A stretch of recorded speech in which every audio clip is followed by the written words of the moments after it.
የምን ውድድር ነው የሚለውንም በዛው ጠቅላላ አድርገህ ቶሎ ግሪሽ ቶሎ በለው። እሺ አጠር አድርጌ 1 ሚኒት ምናምን 2 ሚኒት ማክሲመም። ሞዴሬተርስ ኮመንት ዝጉ አንዴ።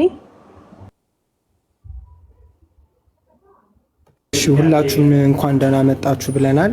በድጋሚ አክሊልሻ፣ እናቱ ኪዬ እና ተወዳዳሪዎች ሁላችሁም እንኳን ደህና መጣችሁ ብለናል። ይህንን ጥያቄና መልስ ውድድር ያዘጋጀንበት ዓላማ እንዴት እንደተዘጋጀ እና ለምን እንደተዘጋጀ አይ ቲንክ አጠር አድርጌ ትንሽ ለመናገር ሞክራለሁ። መጀመሪያ ለምንድን ነው ይሄን ነገር ያሰብነው? አንደኛ ያው እዚህ ቲክቶክ ላይ እንዲሁ ከወንድሞቻችን ጋር ስንማማር ረዘም ያለ ጊዜ ሆነን በአንድም በሌላም በኩል ማለት በቀጥታ እንደዚህ ተከታታይ ትምህርቶችም ሲሰጡ ውይይቶችም የተለያዩ ርዕሶችም እየተደረገ በወንድሞችም በተለይ ደግሞ በአኪም በደንብ እንደዚህ አይነት ክርስቲያናዊ ትምህርቶች ወይም መሰረታዊ ክርስትና ትምህርቶችን ስንከታተል ነበር እና ያ የተማረው ሰው ምን ያክል ትምህርቱን አውቆታል፣ እንደገና ደግሞ የቤተ ክርስቲያንን መሰረታዊ ትምህርትስ ምን ያክል ያ ክርስቲያን ወይም ያ አማኙ መግለጽ ይችላል የሚለውን በደንብ ማሳያ ይሆነናል ማለት ነው። አንደኛ ምን ያክል አውቀነዋል፣ ጊዜያችንን ስፔንድ አድርገን ምናምን ነው እዚህ የመጣ ነው እና እዚህ እስከመጣን ድረስ ምን ያክል አውቀናል የሚለውን መለያ ይሆነናል። ሁለተኛው ነገር ደግሞ ለአኪም ሆነ ለሌሎች ወንድሞቻችን መነሳሻ ይሆናል። ላይክ እንደዚህ የሚያውቁ ከሆነ እንደዚህ አስተምሮ ላይክ ጥሩ ተማሪ ሲኖር ጥሩ መምህር ማፍራት ይቻላል ማለት ነው እና ለምሳሌ ጥሩ እዚህ ጋር አኪም ሲታዘብ ሌሎች ወንድሞችም ሲታዘቡ የሚቀርብበት መንገድ የሚመለሰው መልስ ጥያቄዎቹን ምናምን ሲያዩዋቸው ወንድሞች ላይክ ፕሮቮክ ያደርጋል፣ ያነሳሳል፣ የበለጠ እንዲሰሩ የበለጠ እንዲያገለግሉን ያግዘናል ማለት ነው። ሁለተኛው እሱ ነው። ሶስተኛውና ሌላው ደግሞ እዚህ ጋር ሰው እንዲታዘብ ምናምን ሳይሆን ላይክ የተማርነውን ሰዎች የተጠየቅነውን ጥያቄ በአግባቡ ስንመልስ አንድ ቱ ቢ ኮንፊደንስ ሳችን ይጨምራል። በሌሎች ሰዎች ደግሞ ያመንነውን እምነታችንን መመስከር ሁሉ እንድንችል ያደርጋል ማለት ነው እና ከዛ አንጻር እዩት። እንዴት ነው የተዘጋጀው ለሚለው ወይም እንዴት እንደተመረጠ አጠር አድርጌ ለመንገር ሞክራለሁ።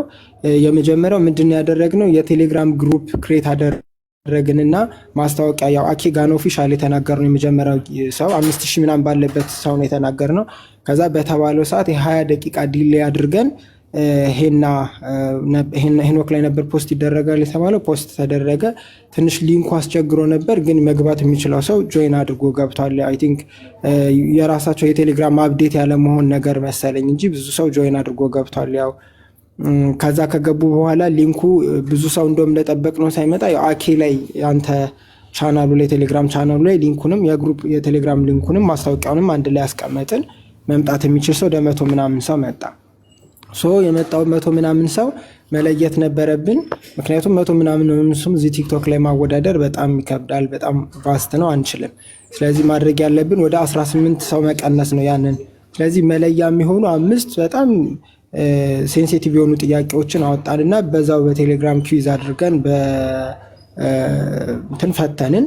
ከፈተነው ውስጥ በሶስት መሰረታዊ ነገር ለየን። የመጀመሪያው የተቀመጠላቸው 3 ደቂቃ ተጠቅመው የመለሱ፣ ሁለተኛ ነገር ደግሞ ከመለሱት ውስጥ ቢያንስ 2 ኤክስ የገባባቸውን በዚህ መሰረት መረጥን ማለት ነው። በሁለት መንገድ መረጥን። አሁን 3 ደቂቃ ተሰጧቸው በጣም ዲሌ አድርገው የመለሱት ራሱ ቴሌግራሙ አኖኒመሱን ኦን ስላደረግነው ያሳየናል ምን ሰዓት እንደመለሱ፣ እነማን እንደመለሱ፣ እንደገና ደግሞ ያልመለሱትንም ጥያቄ ጭምር ያሳየናል ማለት ነው። ያንን ሜትር ተጠቅመን እንደዛ ለይተን በአጠቃላይ ወደ 20 አካባቢ የሚሆኑ ልጆችን ወደዚህ ቴሌግራም አምጥተናል። እነዚህን ነው በ3 ግሩፕ ከፍለናል። የመጀመሪያው ዙር ዛሬ እናደርጋለን። ከዛ በኋላ ከነዚህ የሚያልፉትን ልጆች ፒክ ይደረጉና ከዛኛውም ግሩፕ ከሶስቱም ከቀሩት 2 ግሩፖች ይወጣጣና ከ1 እስከ 3 ለወጡት የመጀመሪያ ጀስት ማነሳሻም ነው፣ ሞራልም እንዲሆን ለቀጣይም ደግሞ የበለጠ እንድንሰራ ያደርጋል። አንደኛ ለወጣው የ10,000 ብር ሽልማት፣ ሁለተኛ ለወጣው ደግሞ የ5,000 ብር ሽልማት፣ ሶስተኛ ለወጣው ደግሞ 3,000 ብር ሽልማት አዘጋጅተናል። ይሄ ጥያቄና መልስ በዚህ ብቻ አይደለም የሚቆመው። የመጨረሻ ንግግሬ ነው ይሄ። ምንድነው አሁን አኬ ቀጣይ የመጽሐፍ ቅዱስ ጥናት ይጀምራል። የመጽሐፍ ቅዱስ ጥናቱንስ ምን ያክል አውቀዋል፣ ምን ያክል ተረድተነዋል የሚለውን ደግሞ የበለጠ እንድንረዳው ጥያቄዎች ይዘጋጃሉ በቀጣይ። በቀጣይ ደግሞ እንትኑም ጊፍቱም ሁሉንም እያሳደግን እንሄዳለን ብለን እናስባለን። የሳትኩት ነገር ካለ ኪዬ ምናምን ትጨምራለች። በስድስቱ ውስጥ አሉ። አንተ አንደኛ ለወጣ 10,000 ብር ትላለህ እንዴ? ተወዳዳሪ ነኝ እኔ። እሺ ቀጥሉ። ጠየቀኝ እናቱ። እሺ አንዴ ለተወዳዳሪዎች የጥያቄና መልሱን ህግ እና ደንብ ንገራቸው። በቃ አለቀ። ወደ ጥያቄና መልሳቸው ጋይስ ኦፊሻል ቻናሉ ላይ እንትን ቢባል አሪፍ ነበረ፣ ቢለቀቅ አሪፍ ነበር። ወይ ቀጣይ ዙሮቹ ሆነ አንድ የተወሰነ 5 ዙር አድርጉት ወይ ደግሞ እና እስኪ ይሄንን እኛ ያሰብነው ይሄንን ላይክ እንደ ፓይለት ቴስት ነው። ምን ያክል ውጤታማ ያደርገናል ምናምን የሚለውን እስኪ በዚህ እንየውና አሁን ደግሞ አንተ ቀጣይ መጽሐፍ ቅዱስ ጥናት ትጀምሪለን። አሁን ዮሐንስ ወንጌልን ስትጨርስ ዮሐንስ ወንጌል ላይ ለምሳሌ ሰፋ አድርገን መጀመር እንችላለን። ያንንም በዛም ዙር ባንተንም ኢንክሉድ አድርገን ምናምን ማለት ነው። እና ኦልሬዲ አሁን እነዚህ ልጆች እኔና እስኪ አንተም ትገመግመናለህ። ምክንያቱም እነዚህ የሚወዳደሩት ወንድሞቻችን እኛንም ጭምር የሚወክሉ ስለሆኑ ማለት ነው። ያው ጥያቄውን ያወጣ ነው በዚህ 3 ቀን አኬ ሲያስተምረን የነበረው 3ቱ ርዕሶች ላይ ነው። በጣም የተለየ ነገር የለውም። አንዳንድ ጥያቄዎች ትንሽ ከበድ ሊሉ ይችላሉ ሳይሆን ጀስት ኤክስፕረስ ለማድረግ ሊከብዱ የሚችሉ ጥያቄዎች ይኖራሉ። እነዛ ጥያቄዎች ግን በአንድ የሚሆን በቀጥታ በራሱ በአኬም በሌሎች ወንድሞቻችን ሲነሱ የነበሩ ኢሾች ናቸው እንጂ ከዛ ውጭ የተለየ ሊፈትን የሚችል በጣም ግራ ሊያጋባ የሚችል ጥያቄ አልወጣም። ጀነራል ነገር ነው። ሚዲየምም አለው ከበድ የሚልም አለ። ያው መለያ እስከሆነ ድረስ ማለት ነው። 3ቱንም አይነት የጥያቄ ስልት ያካተተ ነው ማለት ነው። ቀለል ያላለው በጣም ቀላል፣ ትንሽ ሚዲየም ማለት ትንሽ ደግሞ ስትሮንግ የሆነ ጥያቄ ያካተናል። እንግዲህ ጥያቄው ማተር የሚያደርገው መላሹ ላይ ይሆናል ማለት ነው። ሁለተኛው ደግሞ ህግ ምንድነው? ለምሳሌ ጥያቄው እናቱ ካቀረበ በኋላ በሚሰጣችሁ ደቂቃ መጨረስ ግድ ይላችኋል ማለት ነው። ከተሰጣችሁ ደቂቃ ውጪ የምትጠቀሙ ከሆነ አይ ቲንክ እንትን ይላችኋል፣ ውጤት ይቀንሳል ማለት ነው። ሰብሲት እያደረገ ነው የሚሄደው። አይ ሆፕ ጥያቄዎች በጣም ግልጽ ስለሆኑ የሆነ ሌሎች ፋይሎች ምናምን ማገላበጥ የማይጠበቅባችሁ ማለት ግልጽ ጥያቄ ነው። የምታውቁትን ነው የምትመልሱት። የቤተክርስቲያን ጥያቄ ስለሆነ እንደ ዓለማዊ ነገር አስበ ነው የሆነ ላይክ ሳይድ ኖቶች ምናምን ለማገላበጥ አንሞክር፣ በአመኔታ ስለሆነ ማለት ነው። ሌላውና የመጨረሻው ህግ ደግሞ ልክ ከዚህ ከጨረሳችሁ በኋላ ይሄ ካለቀ በኋላ እዛው የምናውቀው የቴሌግራም ቻናላችን ላይ እናሳውቃችኋለን ውጤቱን። ናቱ ጥያቄውን ጠይቀ ያው የደረሰ ጥያቄ ከነመልሱ ስለሆነ እና አንተም ደግሞ ያመንክበትን አሁን የተሰጠ ቻንስ ያንተም ጭምር ስለሆነ ጥያቄውን ከጠየቅ በኋላ መልሳቸውን አርቲኩሌት አድርገህ ከተቀመጠው መልስ ጋር የሚገናኝ ከሆነ ያው ሙሉ ነጥብ ትሰጣለህ። ካልሆነ ደግሞ ያው እንደተነጋገርን አይ ቲንክ ከኪዬ ጋር ማውርተሃል። ሰው እንደዛ እናደርጋለን። ቀለል ጥያቄውን ማን አወጣው? ጥያቄውን ሁላችን ማለት አንደኛ ለምሳሌ ርዕስ ተሰጣጣንና እኔም አለው ፍፄ ያለ እነ ሚኪ ያሉ ቤቲሽ አለች ተነጋግረን ያወጣነው። ሰው እኛ ያወጣነው ጥያቄ ስለሆነ ብዙ አይከብድም። ይሄ ግሩፑ ማለት ነው። ጀማው ምናምን ያወጣው እና አኪ አውጥቶት ቢሆን ኖሮ አትፈትኑትም። አሁን ፕሮሶፖኑሲያ ምናምን የሚል ነገር ነበር የሚያመጣውና እኛ ቀለል አድርገነዋል። ጥሩ ነው ግን በጣም ማርያምን በጣም እያስገረማችሁ ታታሪነታችሁ በጣም ነው ደስ የሚለው። እና እኔ ደግሞ እናንተ ሊሸልም ነው በዚህ አይነት በቃ ማለት ዕዳ በዛችሁብኝ። ይሄ ጀማ በጣም ሽልማት ሸልመናል በኋላ ስንጨርስ። እሺ ጥያቄ ምናምን የሚለውን ናቱ ነው የሚነግረን ወይስ ጥያቄው ህግ እዚህ እሱንም ለመናገር 1 2 3 4 5 ይዘት አለው። 5 ነው አይደለ ናቱዬ? በታይትል 5 አለው። ለምሳሌ አሁን አኬ ከ1 እስከ 5 ጥራ ቁጥር እለዋለሁ። የፈለገውን አንድ ከጥያቄ ቁጥር አንድ ውስጥ እሺ። አይ ምናልባት እንትን ካላልን ብያለሁ። አይ ተነጋግረናል። ናቱ ያብራራላችሁ። በቃ ሄኒ ይወርዳል። ሳራን አስገቢያት። ቤቲ አንድ ሰው ይቀራል። ሳራን አስገቢያትና ናቱዬ ወደ አንተ ሄደናል። አኪሻ ከቻልክ ታይመር ትይዝልናለህ የምትችል ከሆነ በቃ ታይሙን እሱ ናቱ ይነግርሃል፣ የምትሰጣቸውን ታይም። ከዛ ወደ ተጠያቂዎቹ እንሄዳለን። ሳራ አንዴ ግቢ። ሳራ ትቀራለች። ናቱ እስከዛ ስለ ጥያቄው ነገር ነው። ማለት ስንት ጥያቄ ነው? እንዴት ነው ጥያቄና መልሱ እንዴት እንደሚሄድ ማለት ነው። በአጭር ደቂቃ ውስጥ ንገረንና አውቀን ነው እንጀምር። እሺ፣ ድምጼ ይሰማል? ያ ይሰማል። ሁላችሁንም እግዚአብሔር ያክብርልን። ያው እንደተባለው ነው። ጥያቄው ምንድን ነው? 5 መደብ አለው። 5 ወይ ደግሞ ጀነር አለው። 5 መደቦች አሉት። ከዛን አንድ ተጠያቂ ከ5ቱ መደብ አንደኛውን ይመርጣል። ከዛን ያ መደብ ምን እንደሆነ ስለምን ጉዳይ ወይ ደግሞ ስለምን ነገር እንደሆነ ከተነገረ በኋላ እዛ ውስጥ ደግሞ የራሳቸው የሆነ ጥያቄዎች በብዛት ይኖራል ማለት ነው። ከዛ በኋላ የራሳቸው የያዙት የጥያቄ ብዛት አለ። ከዛ ውስጥ ደግሞ ለምሳሌ ከ1 እስከ 13 ምረጥ ይባላል። 8 ካለ 8ኛውን ጥያቄ ነው የምጠይቀው እኔ ማለት ነው። ስለዚህ እንዳይምታታ ከፈለግን ከ1 እስከ 5 እና ድጋሚ ደግሞ በያዙት ጥያቄ መጠን ልንጠይቅ እንችላለን። ለምሳሌ አኬ ከ1 እስከ 5 ምረጥልህና ከዛ በኋላ 4 ቁጥር ካልከኝ ስነ ተፈጥሮ ሊሆን ይችላል 4 ቁጥር። ከዛ ደግሞ እዛ ውስጥ የሚቀርቡ ጥያቄዎች አሉ በርዕሱ የተያዙ ማለት ነው። ያ ማለት 5ቱ ርዕስ ብላችሁ የያዙት ማለት ነው። በዛ መልክ ነው። 5ቱ መደቦች የሚባሉት በቃ እነዚህ አሁን ወይ ነገረ ድህነት ወይ ነገረ ክርስቶስ ምን አይነት ነገሮች ማለት ናቸው። በእነሱ ውስጥ ከእነሱ ጋር የተያዘ ደግሞ ጥያቄ በውስጣቸው ይዘዋል። የሆነ ቁጥር በቃ አሪፍ በቃ መግባት እንችላለን። አንድ ቁጥር ጻፊልኝ እና ልውረድ። እዚህ ጋር ትገቢያለሽ።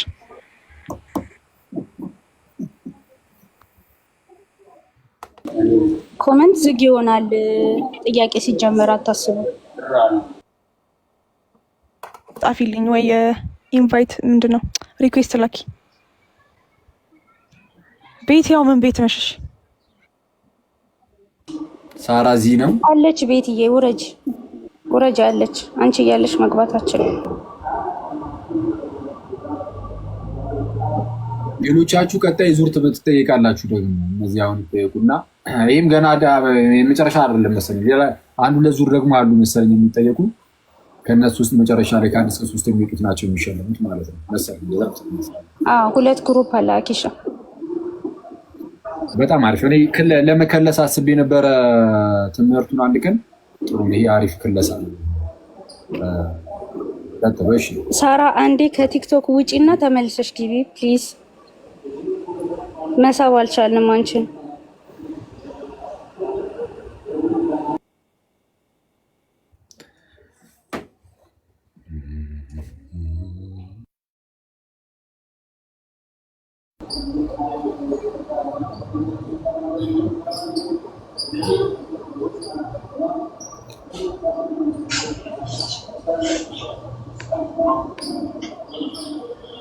ሞዴሬተሮች ካገኛችኋት ሳራ ዜድ የሚል አካውንት አስገቧት።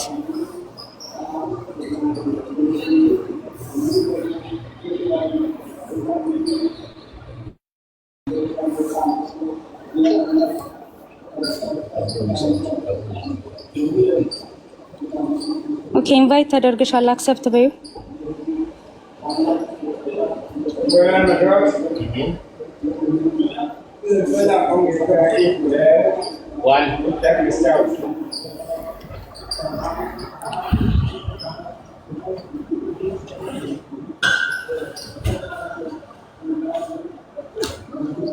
ቤቲ ሌላ ሰው በቃ ምረጪ። መግባት አልቻለችም። ሌላ ሰው አምጪ። አማራጭ የለም።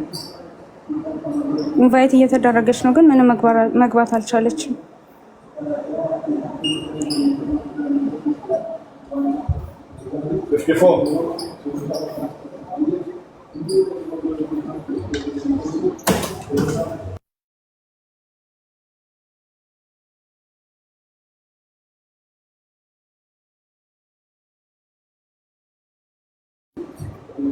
በቃ እናትሽ በ5 ሰዎች እንቀጥላለን። አማራጭ የለም።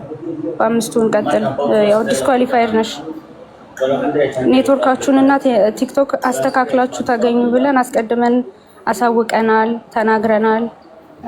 ምንም ማድረግ አይቻልም። ኮሜንቱን ዝጉት። እናትሽ እንቀጥል። እሺ ወደ ጥያቄው እንገባለን። ራሳችሁን ስማችሁ ማስተዋወቅ ሰዓት ብዙ እንዳይሄድ ጥያቄውን ለመመለስ ስትሉ ማስተዋወቅም ካለባችሁ ታስተዋውቃላችሁ ማለት ነው። እኔ ግን ገስት ላይ እንደተቀመጣችሁ ዩዘር ኔማችሁ ጠራችኋለሁ ማለት ነው። አይሻልም ኪዩዬ? አዎ ናትዬ ይሻላል። በዚሁ አጋጣሚ የጥያቄው አካሄዳችን እንዴት ነው? ሁሉም አንዳንድ ጥያቄ እያለን ነው የምንሄደው። ከዛ መሀል ላይ የመዝሙር እረፍት ሊኖረን ይችላል። እንደዛ እያለን ነው የምንሄደው። አንድ ሰው ብቻ ለረጅም ሰዓት አይጠየቅም ማለት ነው፣ በዙር ስለሆነ ማለት ነው። እንደዛ ይሆናል ማለት ነው። እሺ፣ የአምላካችን ስም የተመሰገነ ይሁን። ጌታችን መድኃኒታችን ኢየሱስ ክርስቶስ በነገር ሁሉ ያግዘን። እሺ፣ የመጀመሪያው ተጠያቂ ሀምብል ይሰማል? አዎ ይሰማል። እንደምን አላችሁ? እሺ፣ ከ1 እስከ 5 መደብ ምረጥልን። 3 እሺ፣ 3 ነገረ ስላሴ ነው። ነገረ ስላሴ ወይ ደግሞ ምስጢረ ስላሴ 14 ጥያቄዎች አሉ። ከ1 እስከ 14 ቁጥር ጥራል። 3 በጣም አሪፍ። እሺ፣ ጥያቄ ቁጥር 3 መያዝ አለብኝ እንዴ?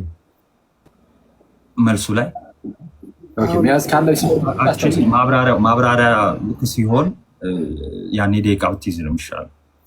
እሺ፣ ነገረ ስላሴ ጥያቄ ቁጥር 3 የኦርቶዶክስ ቤተክርስቲያን የቅድስት ስላሴ ትምህርት በዋናነት ከገለጡ ዓለም አቀፍ ጉባኤያት የትኞቹ ናቸው? በዋናነት ከገለጡ I feel like it's the first two, like የመጀመሪያው ሁለቶቹ ኢኮኖሚካል ካውንስልስ ናይሲያ እና ኮንስታንቲን ካውንስልስ የመጀመሪያው ካውንስል ላይ they affirm Jesus Christ ሙሉ ዲቫይን ኔቸር እንደሆነ and the second one ደግሞ Holy Spirit also is like with the Father, the Son and the Holy Spirit እና ደግሞ አንድ እንደሆነና ናይሲያ ኮንስታንቲኖፕል ክሪዱን በመንፈስ ቅዱስ ምናምን አለ እነርሱም ጌታ ህይወትን የሚሰጥ ከአብ የዘረዘ ከአብና ከወልድ ጋራ በአንድ እንሰግድለታለን የሚለውን አፈርም አድርገው አሉት።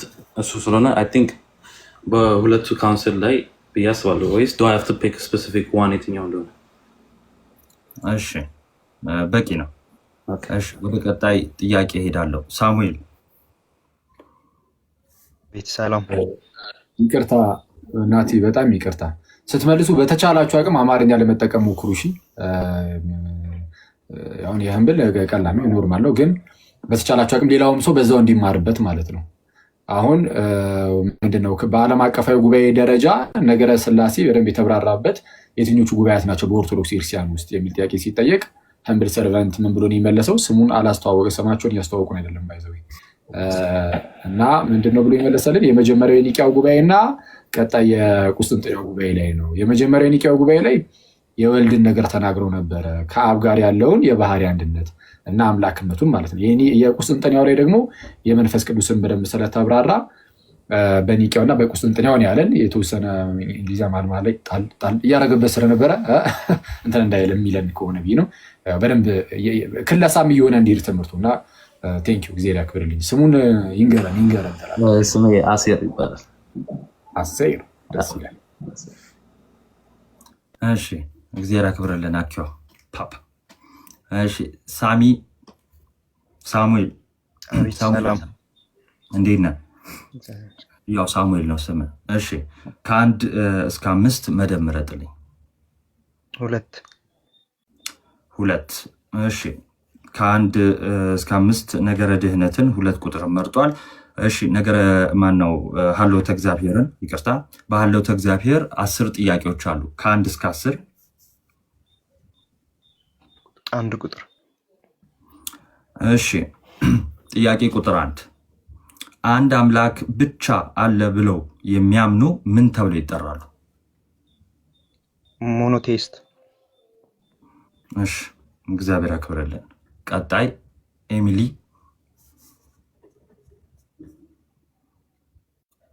ኤሚሊ ነው የሚለዋ። ልክ እንዴት ናችሁ? ኤሚሊ። እሺ ኤሚሊ ይባላል። ኤሚሊ ነው ስምሽ? ያ አይ አክቹሊ ስሜ ህያብ ነው፣ ግን ያው በኤሚሊ ጥሩ። እንኳን ደህና መጣሽ። እሺ እንኳን ደህና ቆያችሁ። እሺ ከ1 እስከ 5 መደብ ምረጭልኝ።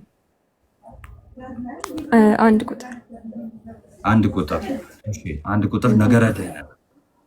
በነገረ ድህነት ውስጥ 13 ጥያቄዎች አሉ። ከ1 እስከ 13 ተራ ቁጥር ጥሪልኝ። አንድ ቁጥር። ጥያቄ ቁጥር 1 ሰው ለመዳን ምን ማድረግ አለበት?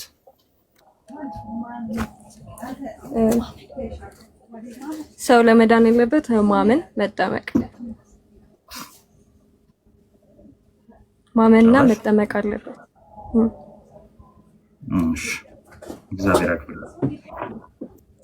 እሺ ኤርሚ እመጣለሁ ተመልሼ። እሺ አንዳንድ ጥያቄ እየተጠየቅን እንደዚህ ደግሞ ተመልሼ ስለምመጣ ሁላችሁም አንዳንድ ጠይቄ ነው የምመለሰው ማለት ነው። ነጥብ እየያዝን ነው። እሺ ሰዎች ናኬም ያዝ ትላለህ። እሺ ኤርሚ አለ?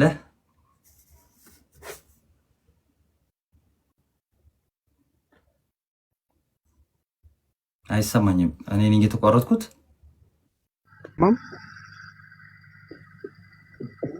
እሺ አሁን መጥተሃል። እንኳን ደህና መጣ። እንኳን ደህና ቆያችሁ። ኔትወርክ። እሺ ጥሩ። እሺ መደብ ምረጥልኝ ከ1 እስከ 5።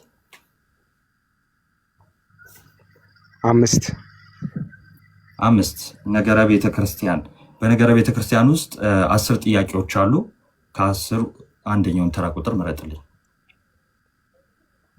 7 ቁጥር። በጣም አሪፍ ጥያቄ። ቁጥር 7 በክርስትና ታሪክ ውስጥ የቤተ ክርስቲያን ውልደት ወይም ልደት የሚባለው መቼ ነው? እሺ አመሰግናለሁ። ቤተ ክርስቲያናችን ውልደቷ ወይም የሚባለው በዓለ ጰራቅሊጦስ ነው። መንፈስ ቅዱስ የወረደበት ቀን ማለት ነው። እና ያ ክርስቲያኖች በተሰበሰቡበት ጊዜ መንፈስ ቅዱስ ይወርዳል። ያ መንፈስ ቅዱስ የወረደበት ጉባኤ ቤተ ክርስቲያን ተባለ ማለት ነው። ከዛ ያ ነው። እሺ እግዚአብሔር ያክብርልን። እሺ ቀጣይ ተጠያቂ ሄለን ወይ ሄኒ አይጠይቅም መሰለኝ። አይ ቲንክ ሄለን 5 ሰው ስለሆነ ሄለን ናት። እሺ ሄለን እንኳን ደህና መጣሽ። እንኳን ደህና ቆያችሁ።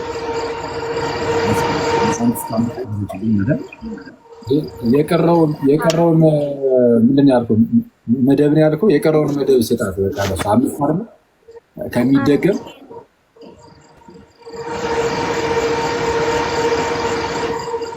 እሺ የቀረው መደብ አለ። ከ1 እስከ 5 አራት አንዱ ይቀረው። እሺ ጥሩ። ከአሁን በኋላ የሚጠየቁት ከዚህ በኋላ አንዴ ቆይ ሄለን ሚዩት አድርጊ አንዴ። በጣም ይረብሻል። በስመ አብ ድምፁ ግን። እሺ አይ ቀጣይ ዙር ስትሄድ ከዛው ከመረጡት መደብ ላይ ነው ጥያቄዎችን እየወሰዱ የሚሄዱት ወይስ ሌላ መደብ ደግሞ ይቀይራሉ? ሌላ መደብ ይቀይራሉ። ይቀይራሉ። በቃ ራንደም እንዲሆን ነው። አንድ ጄነር ብቻ እንዳይሆን ማለት ነው። አይ በቃ ደስ ያላት እንደዛ ነው። እሺ ከ1 እስከ 5 ምረጭልኝ። ሄልዬ 4 እሺ 4 ነገረ ክርስቶስ ነው። በነገረ ክርስቶስ 12 ጥያቄዎች አሉ። እሺ ከ1 እስከ 12 1 እሺ ጥያቄ ቁጥር 1 ጌታችንና አምላካችን ኢየሱስ ክርስቶስ ፍጹም ሰው ፍጹም አምላክ ነው የሚለውን ትምህርት በአጭሩ አብራሪ። እሺ ፍጹም ሰው ፍጹም አምላክ ስንል ከእግዚአብሔር አብ ስለተወለደ ፍጹም አምላክ ነው፣ ከድንግል ማርያም ስለተወለደ ፍጹም ሰው ነው ብለን በተዋህዶ እናምናለን ማለት ነው። እያንዳንዱን ነው ማብራራት ያለብን። ችግር የለውም። ደቂቃ አኬል ሊሰጥሽ ይችላል ማብራራት ስለሆነ። እሺ አሁን ያብራራሽው በጣም ቆንጆ ነው። ምናልባት ግን ምን እያለ ነው የሚለውን ትንሽ መሄድ ከፈለግሽ ሂጂበት ነው የሚሉት። 30 ሰከንድ የሚሆን 20 ሰከንድ ደስ እንዳለሽ። ይሄ አይ በቂማ ከሆነ ችግር የለም ይበቃኛል። እሺ ዛሬ አክብረልን። እሺ ሃምብል እሺ ከአንድ እስከ 5 መደብ ምረጥልኝ። 1 እሺ 1 ነገረ ድህነት። እሺ ነገረ ድህነት 13 ጥያቄ አለው። ከቅድም የተመረጠ እሺ ተመለሰ ከሆነ ተጠይቋለህ። ኦኬ 4 እሺ ጥያቄ ቁጥር 4 ስራ ለድህነት ያስፈልጋል ሲባል እንዴት ነው? ኦኬ ስራ ለድህነት ያስፈልጋል ስንል አንድ ሰው በኢየሱስ ክርስቶስ አምኖ ከተጠመቀ እና ቅዱስ ቁርባን ከተካፈለ በኋላ ያዘው ድህነትን ካገኘ በኋላ ያ ድህነት መፈጸም አለበት እና ያ የሚፈጽመው ደግሞ ያንን ድህነቱ የሚፈጽመው ደግሞ በጎ ስራ በመስራት ነው ማለት ነው። ልክ አይ ቲንክ ያዕቆብ ላይ ሜንሽን እንደተደረገው አባቶቻችን አብርሃም በእምነት እንደጸደቀ ይነግሩናል። ግን ያ በእምነት እንደጸደቀው ደግሞ ልጁን በመሰዊያ ባቀረበ ሰዓት ላይ ያ በእምነት የጸደቀው እምነቱ ሲፈጸም እናያለን ማለት ነው። የእምነታችንን የምንፈጽመው የጀመርነው ድህነታችንን የምንፈጽመው በበጎ ስራ በመሳተፍ ነው። እሺ እግዚአብሔር ያክብርልን። ሳሙኤል 1 እስከ 5 ምረጥልኝ መደብ። 1 ነገረ ድህነት። እሺ ከ13ቱ ተራ ቁጥር ጥራልኝ። 4 አሁን ተመልሷል። 3 እሺ ጥያቄ ቁጥር 3 ጥምቀት እንደሚያድን በጥቅስ አስረዳ። ኦኬ እሺ ጥምቀት ለድነት በመጀመሪያ ጥምቀት ጌታችን መድኃኒታችን ኢየሱስ ክርስቶስ ከሰጡን ሚስጥራቶች ውስጥ አንዱ ነው ማለት የምንድንበት ሚስጥር ነው ማለት ነው። ኤፌሶን ላይ ጸጋው በእምነት አድኗቸዋል ይልና ያንን ጸጋ ከምንቀበልበት ሳክራመንት አንዱ ሚስጥረ ጥምቀት አንዱ ነው። ሰው ጌታችን መድኃኒታችን ኢየሱስ ክርስቶስ መጀመሪያ ራሱ ጥምቀት እንደሚያድን ተናግሯል። ማርቆስ 16:16 ላይ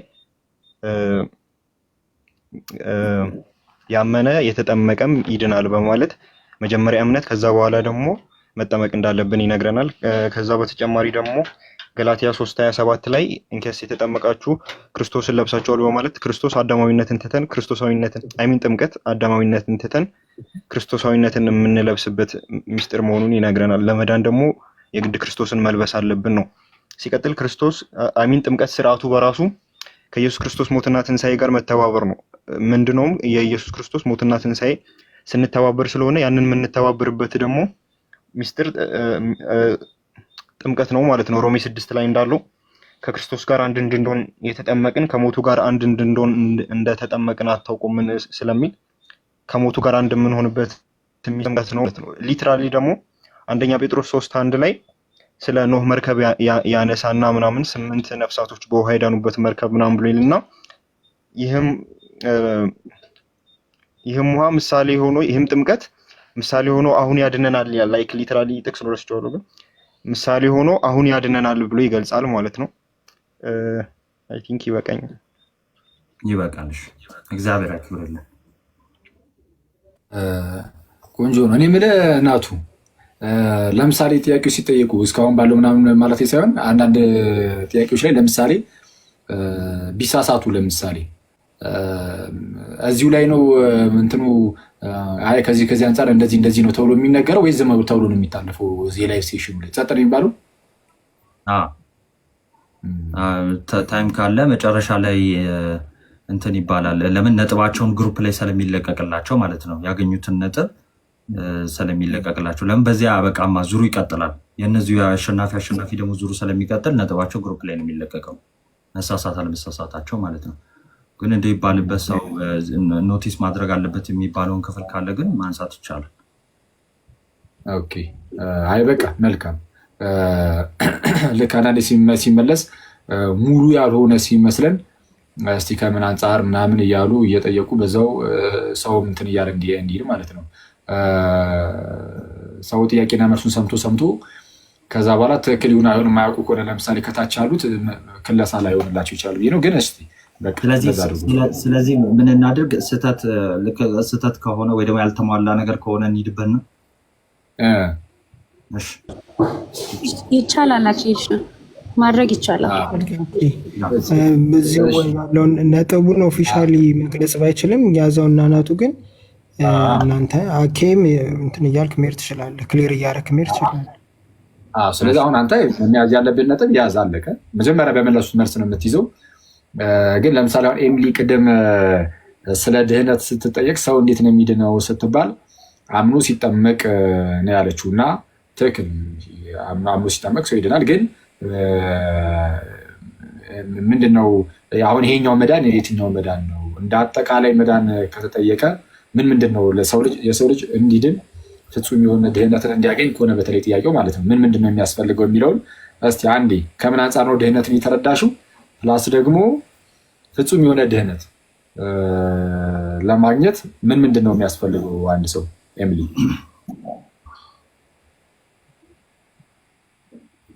እምነት እሺ፣ አንዴ ጥያቄውን በደንብ ድገምልኝ፣ ይቅርታ። ቅድም ሰው ለመዳን ምን ማድረግ አለበት ተብለሽ ተጠይቀሽ ነበር እና ሰው ለመዳን ምን ማድረግ አለበት ሲባል አሁን ይሄ ድህነቱ የፍጹም ድህነትን በተለይ ከሆነ ሰው እንዲድን ምን ነገሮች ከእርሱ ይጠበቁበታል ከሰውየው? አንቺ ስነትና ጥምቀት የትኛውን ድህነት እያሰብሽን ይመለሱ? ለመዳን እምነት ያስፈልጋል። ከእምነት ቀጥሎ ደግሞ መጠመቅ ግድ ነው ማለት ነው። ለመዳን ማመን ብቻ አይበቃም። ይቅርታ እንትን ትንሽ ነርቨስ ስለሆንኩ ነው። ቅዱስ ቁርባን ያስፈልጋል አያስፈልግም? ያስፈልጋል። አምኖ ከተጠመቀ በኋላ ኩስ ለምሳሌ አሁን እሺ ድህነትን መፈጸም ያስፈልጋል አያስፈልግም? በመልካም ስራ ኦፍኮርስ ያስፈልጋል። ድህነታችንን እየፈጸምን መሄድ አለብን። እንደዚህ ሁለት እንድናደርጉ ማለት ነው። ትክክል ነው። ለመዳን እምነት ጥምቀት ያስፈልጋል። ከዛ መጽናትም ያስፈልጋል። ሰው አምኖ ይጠመቃል። ከዛን ቅዱስ ቁርባን ይቀበላል። የጌታ ስጋና ደሙ ልክ ቅዱስ ቁርባን ሲቀበል ከሌላው አማኞች ጋርም ራሱ አንድ ስጋ ይሆናል። አንድ የክርስቶስ ስጋ ይሆናል። ከዛ በኋላ እንደ አዲስ የተወለደ ያ ሰው ቀስ በቀስ ቅዱስ ቁርባን ቶሎ እየተቀበለ በመንፈሳዊ ሕይወቱ ደግሞ መልካም ስራን እየሰራ ክርስቶስን እየመሰለ እያደገ ይላል። ይህ ድህነትን መፈጸም ይባላል እሱ ማለት ነው። እሺ ጥሩ ነው። ኔስ ቀጠለ። እሺ ወደ እሷ ጥያቄ ግባ። እሺ እኔ ነኝ አሁንማ? አዎ አንቺ ነሽ። እሺ መደብ ካንተ አምስት ነው። እሺ አሁን ቆይ አራት እሺ ነገረ ክርስቶስ። እሺ ነገረ ክርስቶስ 12 ጥያቄ አለው። ከ12 ተራ ቁጥር ከ12 ቆይ ስንት ለማለት 2 እሺ 2 ተራ ቁጥር 2 ጥያቄ ቁጥር 2 ልብ ብለሽ ስሚ። ነገር ግን የሆነ ሁሉ በክርስቶስ ከራሱ ጋር ካስታረቀን የማስታረቅንም አገልግሎት ከሰጠን ከእግዚአብሔር ነው፣ በእኛም የማስታረቅ ቃል አኖረ። ሁለተኛ ቆሮንቶስ 5:18-19 ድረስ ያለ ቃል ነው። ይሄንና ሮሜ 8:34 እንዴት ነው ልንረዳቸው የሚገባው? ሮሜ 8:34 ምንድን ነው? እስቲ ድጋሚ ይቅርታ ድጋሚ። ኦኬ እሺ ክፍሉ ሁለተኛ ቆሮንቶስ 5 ላይ የሚገኝ ነው። ምን የሚል ነው? ነገር ግን የሆነ ሁሉ በክርስቶስ ከራሱ ጋር ካስታረቀን የማስታረቅንም አገልግሎት ከሰጠን ከእግዚአብሔር ነው፣ በእኛም የማስታረቅ ቃል አኖረ ይላል። ይህን ክፍልና ሮሜ 8:34 ስለኛ የሚማልደው የሚለው ክፍል ማለት ነው። ላንብልሽ እሱን ክፍል አውጥቼ በደንብ ግልጽ እንዲሆን ሮሜ 8:34ን ላንብልሽ። ሮሜ 8:34 እንዲህ ይላል። ነጥብ ማነው ደቂቃ ትሰጣታላችሁ። የሞተው ይልቁንም ከሙታን የተነሳው በእግዚአብሔር ቀኝ ያለው ደግሞ ስለኛ የሚማልደው ክርስቶስ ኢየሱስ ነው የሚለውን እነዚህን ሁለት ጥቅሶች የመጽሐፍ ቅዱስ ክፍል እንዴት ነው የምትረዱ? ወይ ደግሞ እንዴት ነው ልንረዳቸው የሚገባው? ኦኬ ደቂቃ ይሰጠኝ። አይ ነው ትንሽ እንትን ሆንኩኝ ለማሰብ።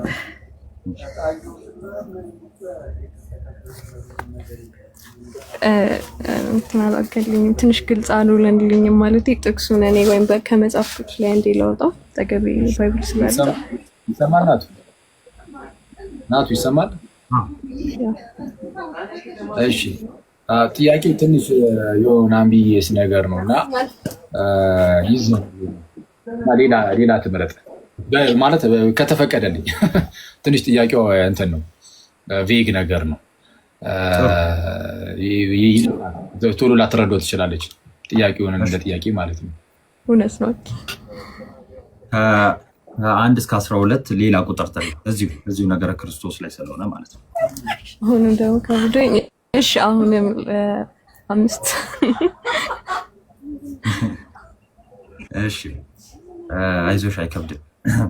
ጥያቄ ቁጥር 5 የጉባኤ ኤፌሶን መካሄድ ምክንያቱን አብራሪ። እሺ የጉባኤ ኤፌሶን መካሄድ ምክንያቱን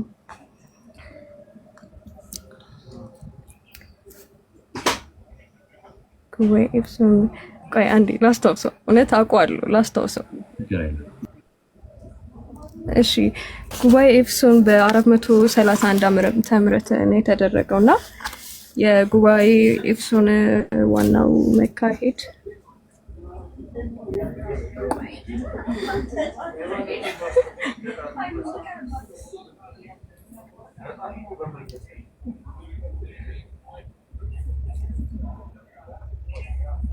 እሺ ይቅርታ በጣም ችግር የለም። ይለፈኝ ማለት ይቻላል። ያው ነጥብሽ 0 ነው ማለት ነው።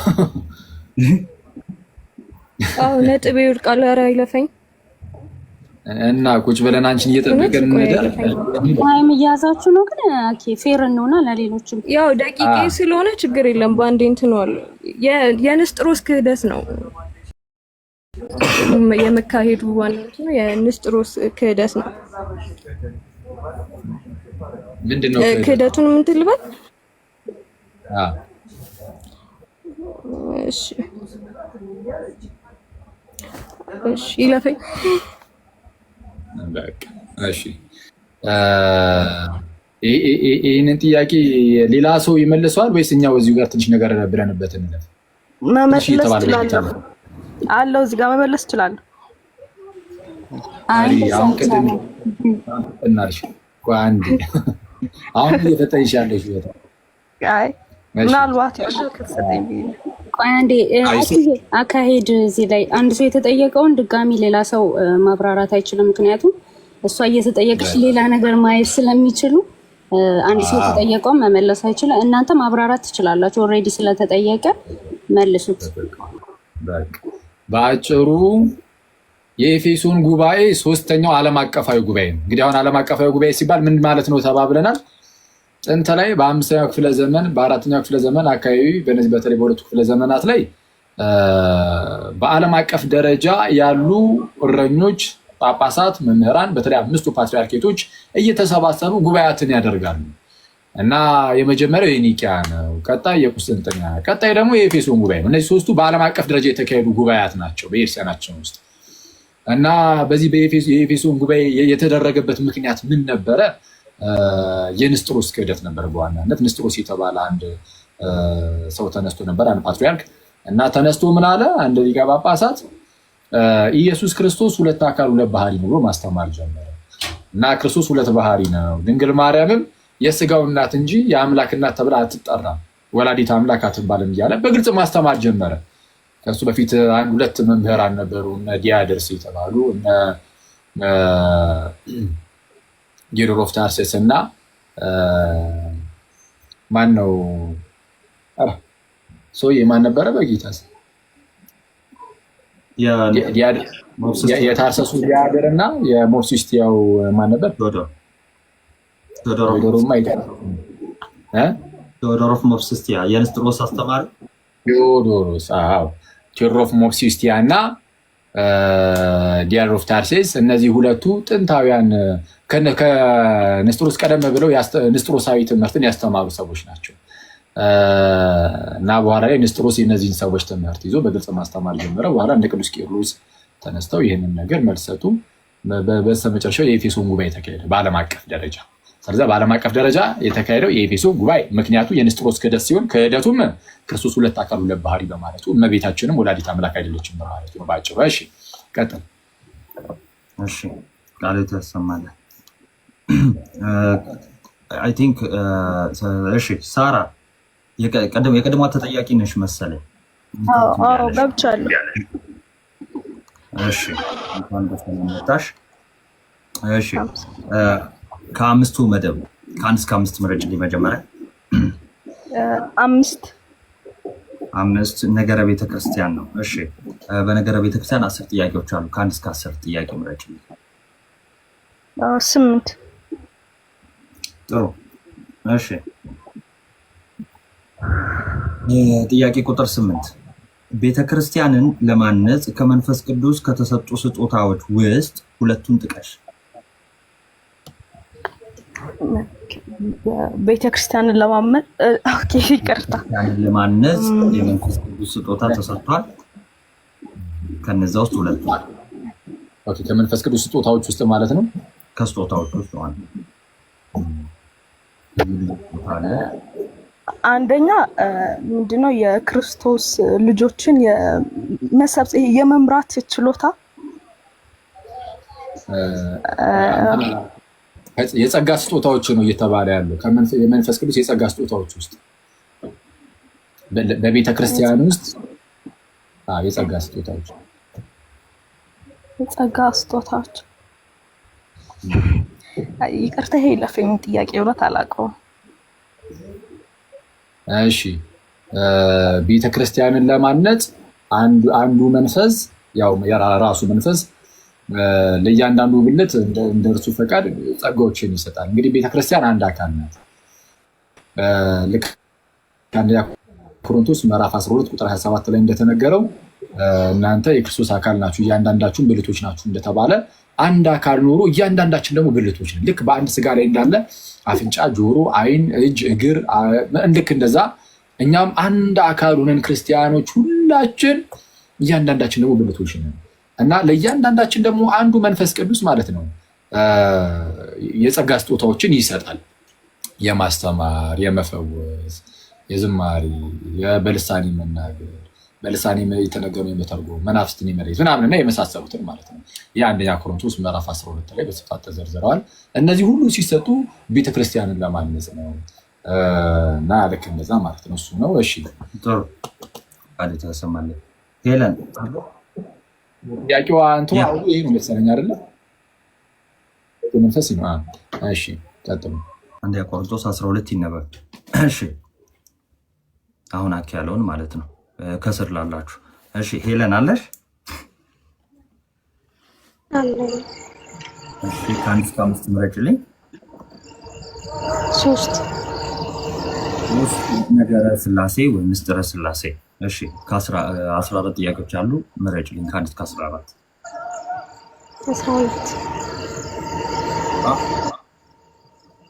እሺ እንዳይጠፋ እዚህ ላይ እንጻፈው። እሺ ጥያቄ ቁጥር 12 የወልድ አምላክነትን ከመጽሐፍ ቅዱስ አስረጂ።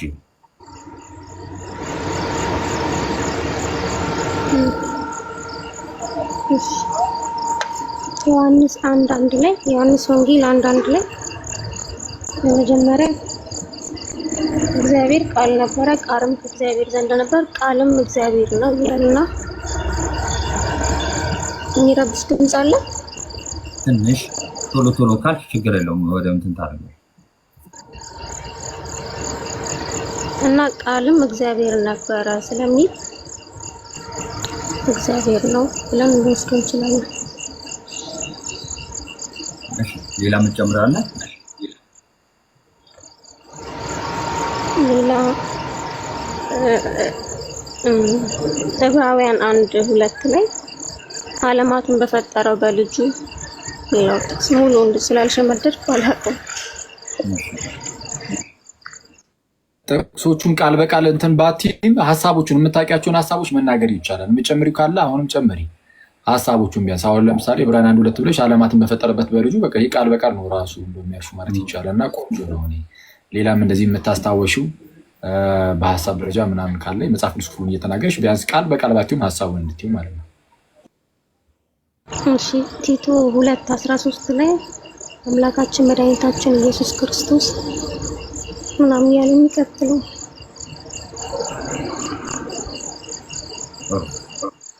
አይበቃኝ? እሺ በቃ ላቢራክ ነው። መጨመሪው ካለ ግን እኔ በቃል ስላልኩሽ አይደለም፣ ካለ ጨምሪ፣ ከሌለ ግን ችግር የለውም ማለቴ ነው። እሺ እሺ ሳራ ሁሉም ሁለት ጥያቄ ተጠይቋል እና ወደ ሳራ ልመለስ። አንዱ ጥያቄ ስለመለጣት ሳራ አለሽ? አለው። እሺ ከ1 እስከ 5 ምረጭልኝ። አንድ ነገረ ድህነት። እሺ ነገረ ድህነት 13 ጥያቄ አለው። ከ1 እስከ 13 ምረጭልኝ። 2 ጥሩ። እሺ ጥያቄ ቁጥር 2 እምነት እንደሚያድን በመጽሐፍ ቅዱስ ጥቅስ አስደግፈሽ አስረጅ። እምነት እንደሚያድን እሺ አንዴ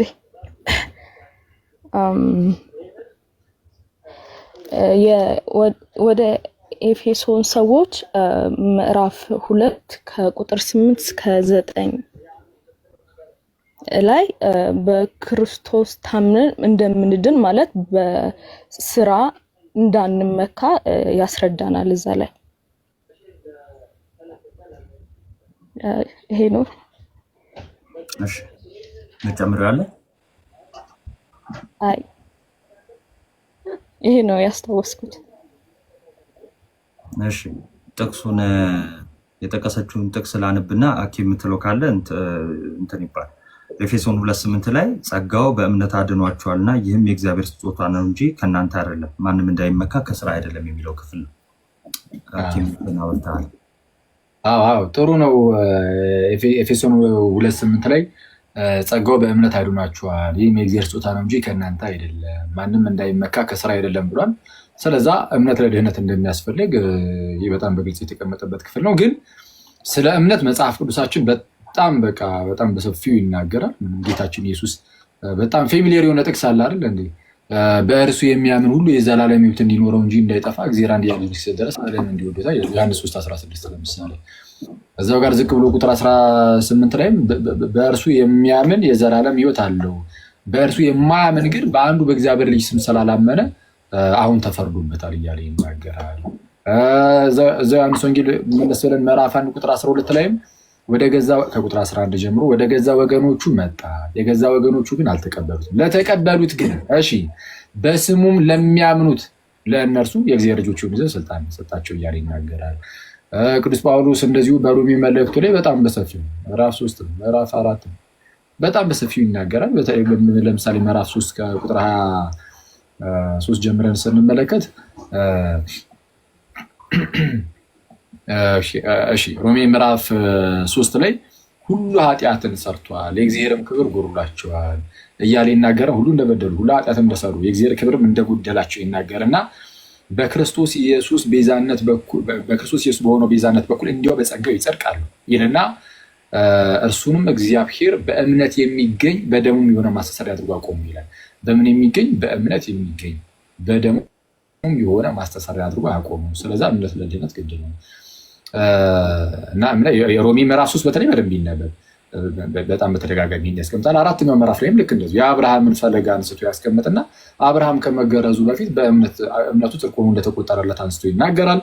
ስለዛ የተገረዙ አይሁዳውያን ብቻ ሳይሆኑ ያልተገረዙ አሕዛብም በእምነት በኩል ሁለቱም ማለት ነው የተገረዘውም ያልተገረዘውም ከግዝረት በፊት ያለውን የአብርሃምን ፈለግ ተከትሎ በእምነት በኩል ወደ እግዚአብሔር ሊቀርቡ እንደሚገባ ይናገራል ማለት ነው እና የእምነት ጉዳይ በየቦታው ተሰጥቷል። ቅድም ባይሆን ከጸጋ ስጦታዎች ውስጥ አንዱ ልሳን ነው ብዬ ተናገረ ነበር። ልሳን ነው አይደል?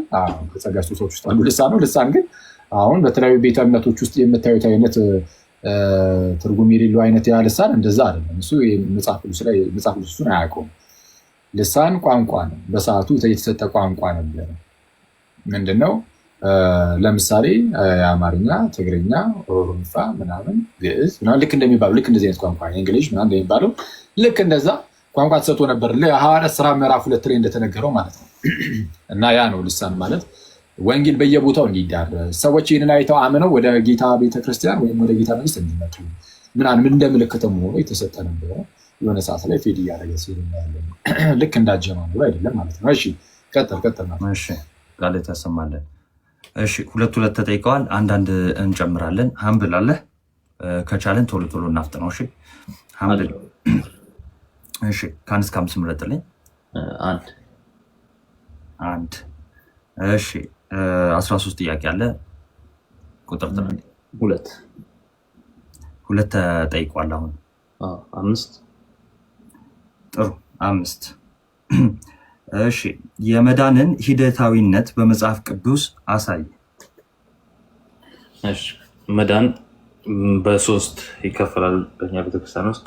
እሱም ድነናል፣ እንድናለን፣ ደግሞ ድነናል፣ እየዳንን ነው፣ እንድናለን። ድነናልን ስናነሳ የምንጠቅሰው ጥቅስ ኤፌሶን 2:8 ነው። ጸጋው በእምነት አድኗቸዋል፣ ይህም የእግዚአብሔር ስጦታ ነው እንጂ ከእናንተ አይደለም፣ ማንም እንዳይመካ ከስራ አይደለም የሚለው ይነሳል። እየዳንን ነው ስንል ደግሞ የፊልጵስዩስ 2:12 ይጠቀሳል። በፍርሃትና በመንቀጥቀጥ የራሳችሁን መዳን ፈጽሙ። ይህም ያስረዳናል። ላይ ድነት የሚጀምርና የሚፈጸም ነገር እንደሆነም ያሳየናል።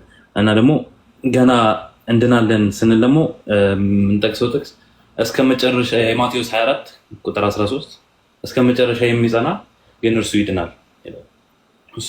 ድነናል ስንል በእምነት አምነን ተጠምቀን ቅዱስ ቁርባን ስንሳተፍ እንድናለን።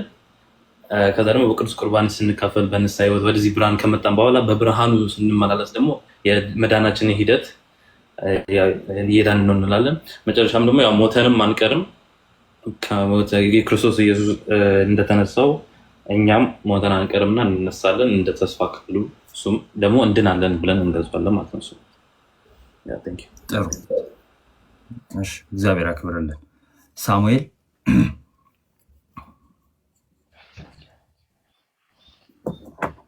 ይሰማል? ይሰማል። እሺ ከአንድ እስከ 5 ምረጥልኝ። 5 እሺ ነገረ ቤተክርስቲያን 10 ጥያቄዎች አሉ። ተራ ቁጥር ንገረኝ። 5 እሺ ጥያቄ ቁጥር 5 እሺ እንዲህ ይላል። የቅዱሳን ምልጃ እና ነገረ ቤተክርስቲያን ምን ያገናኛቸዋል? የቅዱሳን ምልጃና ነገረ ቤተክርስቲያን ምን ያገናኛቸዋል? ኦኬ እሺ ቤተክርስቲያን መጀመሪያ ኮንሴፕቱ ላይክ ጉባኤ ነው። ያቺ ጉባኤ ደግሞ በምድር ላይ ያለን እኛ ሩጫችን ያልጨረስን ክርስቲያኖችና በሰማይ ያሉ ቅዱሳን ህብረት የሚያደርጉበት ጉባኤ ነው። ጥቅሱን ቁጥሩን አላስታውስም፣ ግን ቅዱስ ጳውሎስ የሆነ ደርሳችኋል ምናምን ይልና ወደ መላእክት ማህበር ምናምን ወደ በኩራት ማህበር መላእክት ወዳሉበት የጻድቃን መንፈሶች ምናምን ወዳሉበት ከተማ ደርሳችኋል ምናምን ይልና ላይክ ቤተክርስቲያን ማለት አንድ ከተማ ውስጥ ሆና ቅዱሳን፣ ጻድቃን፣ ሰማዕታት፣ መላእክትም ያሉበት ምናምን እኛ ደግሞ እዚህ ምድር ላይ ያለን ድነታችን በመፈጸም ላይ ያለን ክርስቲያን ያለንበት ህብረት ነው። ድነታቸውን ሩጫቸውን ጨርሰው በሰማይ ያሉ ቅዱሳን አንድ አካል ስለሆነ ቤተክርስቲያን ላይክ ቤተክርስቲያን የክርስቶስ አካል ናት። ክርስቶስ ራሷ ነው የቤተክርስቲያን። እያንዳንዳችን ደግሞ ብልቶች ነን ማለት ነው። ስለዚህ አንዱን ብልት ያግዛል ማለት ነው። አንዱን ብልት እያገዘ ምናምን እኛ ሩጫችንን ያልጨረስነው እነሱ ሩጫቸውን የጨረሱ ቅዱሳን በጸሎታቸው እያገዙ ምናምን ድህነታችንን እንድንፈጽም ይረዱናል። ምንድነው በጠቅላላው ቤተክርስቲያን ጉባኤ ናት። ያቺ ጉባኤ ሩጫቸውን የጨረሱ ቅዱሳንና እኛ ያለንበት በክርስቶስ ኢየሱስ ራስነት ሁላችንም ተጋጥመናል። በቅዱስ ቁርባኑ በኩል ላይክ ጳውሎስ ሚን ቆሮንቶስ ላይ አንዱን ስጋ እንካፈላለንና ምናምን ከዛ የተነሳ አንድ ነን ምናምን የሚልበት ፓርት አለ። ሶ ከቅዱስ ቁርባኑ የተነሳ ላይክ ቼን አለ፣ ጎልደን ቼን የሚባል ነገር ሁላችንም የተያያዝንበት ቼን አለ። በዛ ውስጥ ሩጫቸውን የጨረሱ ቅዱሳን ለኛ በጸሎት በማገዝ ምናምን ድነታችንን እንድንፈጽም ይረዱናል። እሺ እግዚአብሔር አክብርልን። አሁን እንግዲህ በቃ የሚጨምረው ነገር ኖሮ አይደለም። በጣም ቆንጆ ነው። ምናልባት አርቲኩሌት ለማድረግ ያህል ሰማው ለሰው ጆሮ እንትን በሚል መልኩ ምንድን ነው ነገረ ቤተክርስቲያንና ምልጃን የሚያገናኘው? ነገረ ቤተክርስቲያን እንግዲህ አሁን ስለ ቤተክርስቲያን ስናወራ ቤተክርስቲያን የሰዎች የምዕመናን ጉባኤ ህብረት ወይም አንድነት ናት ተብሎ የለ። እንግዲህ ያውስ አንድነት ከሆነች እያንዳንዳችን ብልቶች ነን ተብሏል። ምንድነው አይንህ የሆነ ነገር ሲያስፈልገው እጅህ መጥቶ ያግዘዋል። ስለዛ አንዱ ልጅ ሌላውን ብልት ስለሚያግዝ በቤተክርስቲያን ውስጥ ያለን እያንዳንዳችን ብልቶች አንዳችንን እናግዛለን። የቅዱሳን ሲሆን እነሱ ሩጫቸውን ስለጨረሱ አሁን ሳሚ እንዳለው ሩጫቸውን ጨርሷል። ለእነሱ ምንም የሚያስፈልጋቸው ነገር የለም። አሁን እነሱ ሩጫ የለባቸውም። ስለዛ ሩጫቸውን ጨርሰው ከጌታ ጋር ሆነው ስለኛ እንደው ጸሎትን ያሳስባሉ፣ በጸሎት ያስቡናል። ስለዛ አንዱ ማገዝ ነው። ከነገረ ቤተክርስቲያን አንጻር የቅዱሳን ምልጃ አስተያዩት አንዱን የማገዝ ጉዳይ ነው። ከቤተክርስቲያን ስለማይወጡ ልክ በስጋው ሲለዩ ከኛ ቅዱሳን ከቤተክርስቲያን ይነጠላሉ? አይነጠሉም። ከቤተክርስቲያን የሚነጠሉ አይደሉም። ዕብራውያን ምዕራፍ 12ን ጠቅሶ ነበር ሳሚ ወደዛች ወደ ሰማያዊቱ ኢየሩሳሌም የደረስንበትን የሚያስገርም ስፍራ ማለት ነው። አሁን ወደ እግዚአብሔር ከተማ ደርሳችኋል እንደተባለ አሁን ወደ እግዚአብሔር ከተማ ውስጥ ገብተናል። አንድ ከተማ ውስጥ ያለንን ሁላችን መላእክት፣ የቅዱሳን መንፈሶች፣ እኛ ራሳችን ሁላችን አንድ ላይ አንድ ከተማ ውስጥ ገብተናል። ስለዚህ አንድ ሲቲ ውስጥ ስላለ በመንፈስ ስናየው ማለት ነው። አሁን እንደዚህ በስጋ ስታዩት እላይና እታች አሜሪካና ኢትዮጵያ ምን አይነት ነገር ነው መስለው የሚታያቸው አይደል? በመንፈሳዊ ዓለም ግን ክርስትና መንፈሳዊነት ነው እና በእምነት መነጽር ስናየው አንዲት ከተማ ውስጥ ያለ ትልቅ ኢምፓየር ነው የቤተክርስቲያን ማለት ነው። እና እዛ ላይ የሁሉ ዳኛ እግዚአብሔር አለ። የሐዲስ ኪዳን መካከለኛ የሚሆን ክርስቶስ ኢየሱስ ደግሞ አለ። ከአቤል ደም ይልቅ ወደሚናገር ወደ መርጨት ደም ደርሳችኋል ተብሎ እንደተነገረ ማለት ነው። እና እዚህ ውስጥ ያለ አንዱን የመርዳት ጉዳይ ነው ምልጃ። እንደዛ ነው። እሺ መተሳሰብ ማለት ነው። ልክ ቆሮንቶስ ላይ አንዱ አይን እጅን አታስፈልገኝ ቢሎ እንደማይችል አንዳችንን አታስፈልጉኝ ልንል አንችልም። ልክ እንደዛ በዛ ጋር በዋናነት ስለ ጸጋ ስጦታን የሚናገረው ግን ልክ እንደዚህ ያለ ነው ማለታችን ነው። እሺ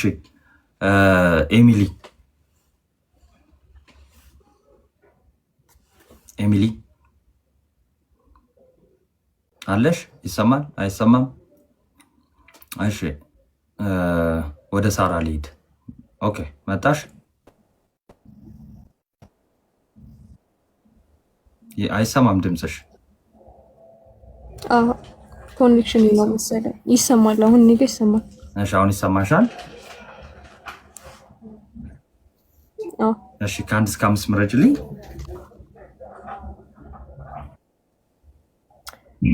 3 እሺ ምስጢረ ሥላሴ ነው። 14 ጥያቄዎች አሉ። ተራ ቁጥር ንገሪኝ።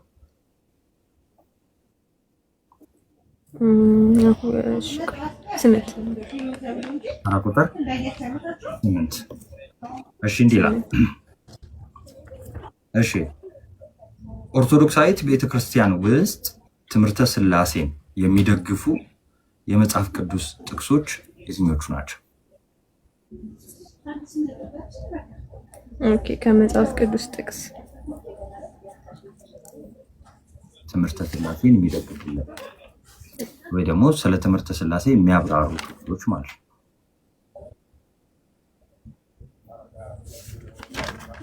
እሺ እየገለጥሽ ነው እንዴ? የዮሐንስ አይደለም ኖት ይዤ ነበር ታውኩት። በቃ የዮሐንስ ወንጌል ምዕራፍ 1 ቁጥር 1 ላይ በመጀመሪያ ቃል ነበር፣ ቃልም በእግዚአብሔር ዘንድ ነበር የሚለው ማለት ነው። ከዛ ዮሐንስ ወንጌል ምዕራፍ 17 ቁጥር 5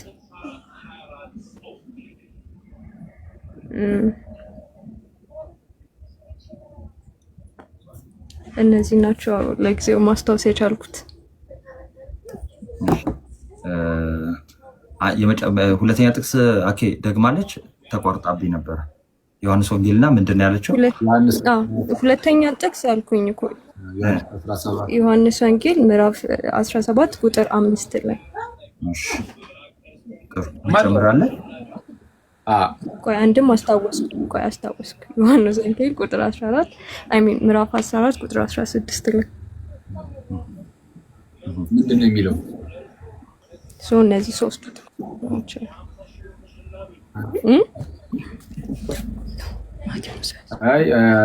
እንትን ነው በዛው ጥቅስ ሌላም አለኝ ማስ 28 ቁጥር 19 ላይ ላንብበው፣ ጥቅሱን ላንብበው። እሺ ለሁለት ነው የምትካፈሉት ምስክር ያለው ወይስ ብቻ? እኔ ብቻዬን ነኝ። የምታግዝሽ ስልጅ እሺ ላንብበው አይደል? እሺ አንብቡ። ለብቻችሁ እሺ ተተተሉ ለቀረን አድርጋችሁ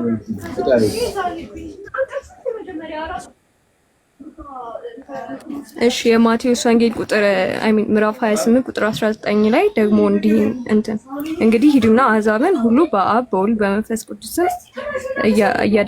እያጠመቃችሁ ደቀ መዛሙርቴ አድርጓቸው የሚለው ጭምር። እሺ በት የተወሰነ አይደል? በቂ ነው መሰለኝ። ያ እንግዲህ የሥላሴን ትምህርት የሥላሴ ትምህርትን የምናስረዳባቸው የመጽሐፍ ቅዱስ ክፍሎች በጣም በርካታ ናቸው እንደሚታወቀው። አሁን ኤምሊ ካለቻቸው ውስጥ የመጀመሪያ ቃል ነበረ፣ ቃልም በእግዚአብሔር ዘንድ ነበረ፣ ቃልም እግዚአብሔር ነበረ የሚለው እነዚህ አሁን ቃል ከእግዚአብሔር ጋር ነበረ ወይም በእግዚአብሔር ዘንድ ነበረ ስለሚል ቃል ከእግዚአብሔር የተለየ አካል እንደሆነ ያሳያል። ከእግዚአብሔር የተለየው ያ አካል ቃል ራሱ ደግሞ እግዚአብሔር እንደሆነ እዛው ጋር ቃልም እግዚአብሔር ነበረ ብሎ ስለሚናገር ቃል የተለየ አካል ግን ደግሞ እግዚአብሔር እንደሆነ ደግሞ አሳይቶናል። ሌላ እግዚአብሔር ነበረ አይደለም ጋር የሚለው ቃልም ሌላ እግዚአብሔር ነበረ አይደለም። ምክንያቱም ቃል ሌላ እግዚአብሔር አይደለም፣ ከአብ ጋር አንድ እግዚአብሔር ስለሆነ ቃልም እግዚአብሔር ነበረ ብሎ ነው የሚናገረው። ሌሎች ክፍሎች በጣም በርካታ ናቸው። እነዚህ ዮሐንስ 17 ላይ የሚተባለው ዓለም ሳይፈጠር በአንተ ዘንድ በነበረኝ ክብር አንተ በራስህ ዘንድ አክብረኝ ይላል። ዓለም ሳይፈጠር በአንተ ዘንድ በነበረኝ ክብር፣ ስለዚህ ዓለም ሳይፈጠር በእርሱ ዘንድ ክብር ነበረው። ስለዚህ አካል የሌለው ነገር ክብር ነበር ኑሮ ተቀምጧል አይባልም። ስለዚህ ዓለም ሳይፈጠር በአንተ ዘንድ በነበረኝ ክብር አንተ በራስህ ዘንድ አክብረኝ ብሎ ሲናገር ነው ያለን ጌታችን ኢየሱስ። ከመንፈስ ቅዱስ ጋር በተያያዘ እነዚህ ዮሐንስ ወንጌል ምዕራፍ 14 ምዕራፍ 15 ምዕራፍ 16 እነዚህ በተለይ ሶስቱ የማጽናኛ ምዕራፎች ይባላሉ። ጌታችን ተለይቷቸው ሊሄድ ስለሆነ ሐዋርያቱን ግን ደግሞ መንፈስ ቅዱስን ይልክላቸዋል። ወላጆች እንደሌላቸው ልጆች እንደዚሁ አይተዋቸውም። ስለዛ ምን እያለ ይናገራቸዋል? ምንድነው አብ ደግሞ እኔም አብን እለምነዋለሁ ሌላ አጽናኝን ይሰጣችሁ ዘንድ ይላል። ኦኬ ሌላ አጽናኝን ይልክላችሁ ዘንድ መንፈስ ቅዱስን ማለት ነው። ሌላ አጽናኝ ብሎ የሚጠራው ከአብም ከወልድም ሌላ የሆነ ማለት ነው። ወይም ከወልድ ሌላ ዘንድ አብ ነው የሚልከው ራሱን አይልክም መቼስ አብ። ስለዛ ከአብም ሌላ ማለት ነው። ሌላ አጽናኝን ይሰጣችሁ ዘንድ እለምናለሁ ብሎ ሲናገር አይተናል። ስለ መንፈስ ቅዱስም ሌላ የጠቀሰችው ምንድነው? የማቴዎስ ወንጌል ምዕራፍ 28 ቁጥር 19 በአብ በወልድ እና በመንፈስ ቅዱስም እያጠመቃችኋቸው ደቀ መዛሙርት አድርጓቸው ይላል። አብ ወልድ መንፈስ ቅዱስ ብሎ ሶስቱንም አካላት ይጠራና ከዛ በኋላ ስም ይላል። ስሞች ሳይሆን ስም ይላል። የአብ ወልድ መንፈስ ቅዱስን በአንድ ስልጣን ሲጠራ ማለት ነው። አንድ ስልጣን እንዳላቸው ሲናገር በአብ በወልድ በመንፈስ ቅዱስ ስም ብሎ ይናገራል። ለምሳሌ በጠቅላይ ሚኒስትሩ ስም እንዲህ ተደረገ ቢባል በእርሱ ስልጣን ማለት ነው። በጠቅላይ ሚኒስትሩ ስም እንዲህ ተደረገ ቢባል በእርሱ ትእዛዝ፣ በእርሱ ስልጣን ማለት ነው። ስለዛ በአብ በወልድ በመንፈስ ቅዱስ ስም ሲባል በአብ ወልድ መንፈስ ቅዱስ ስልጣን ማለት ነው። ስም የሚለው ስልጣን ያመለክታል፣ አንድነትን። ስሞች ስላላለ አንድ ስልጣን እንዳለ ያመለክታል። ቅዱስ አትናቴዎስ በዚህ መልኩ የሥላሴን ትምህርት ያስረዳል። ሌሎች በጣም በርካታ ክፍሎች አሉ። ያው የጠቀሰችው ይህንን ስለሆነ ለጊዜው ችን ተጠቅሳ ካለፈ በቂ ነው። እሺ ቃለት ያሰማልን። እሺ ሄለን ሳራ ወርዳለች። ኔትወርክ ነው የሚሆነው። ሄለን አለሽ? ሶስተኛ ጥያቄ ሄለን ከአንድ እስከ 5 ምረጭልኝ። እሺ ሀልዎተ እግዚአብሔር 10 ጥያቄዎች አሉ ከ1 እስከ 10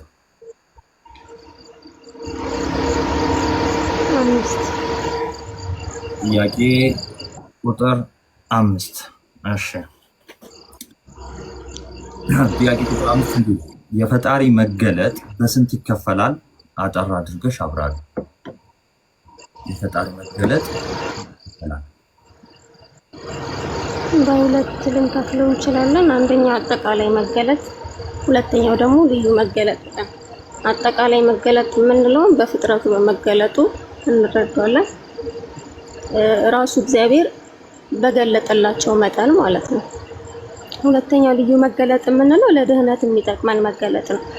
ይህንን እግዚአብሔር በመላእክቱ በነቢያቱ በተአምራቱ ራሱን ክብሩን እየገለጠ በስተመጨረሻ በልጁ ራሱን ገለጠና ዓለምን አዳነው ማለት ነው።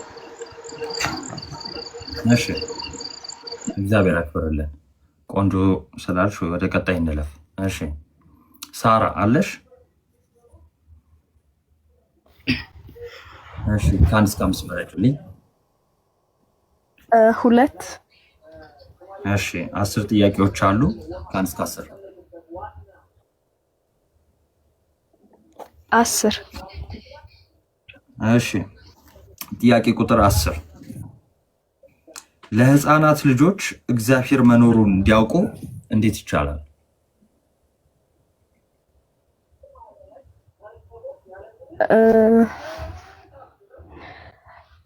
ምናልባት ያው በተለምዶ እንደሚባለው ህፃናቶች ሲጫወቱ ሲስቁ ምንድነው ጥያቄው? እስቲ ለህፃናት ልጆች እግዚአብሔር መኖሩን እንዲያውቁ እንዴት ይቻላል?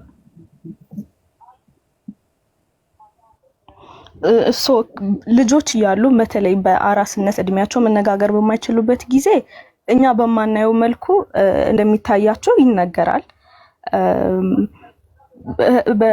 እያደጉ ማለት ሙሉ ለሙሉ ራሳቸውን ባይችሉም ግን እያደጉ ማውራት መረዳት የሚችሉበት እድሜ ላይ ሲደርሱ ደግሞ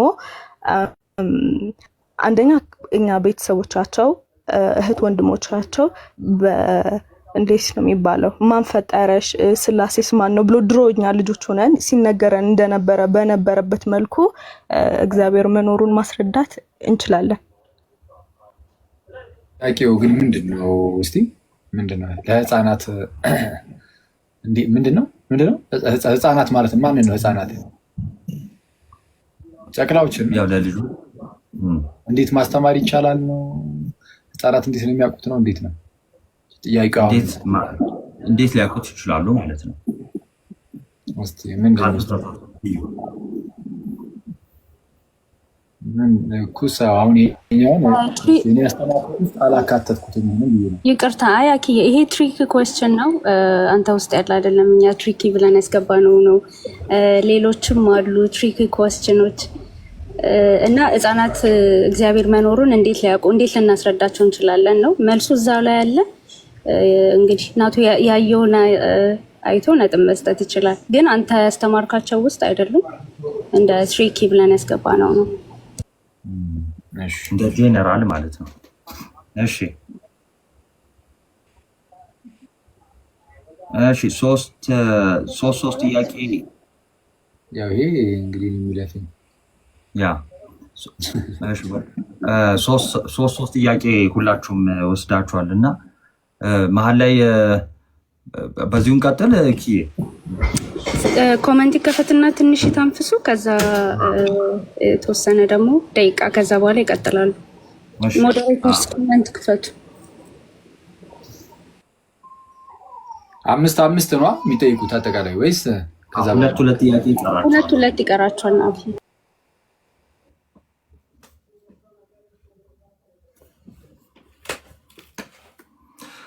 እሺ የእረፍት ሰዓት እና እንዴት ናችሁ? ሀኪዋ ባይዘዌ ይሰማል አሏ ትሰማለህ? አትሻ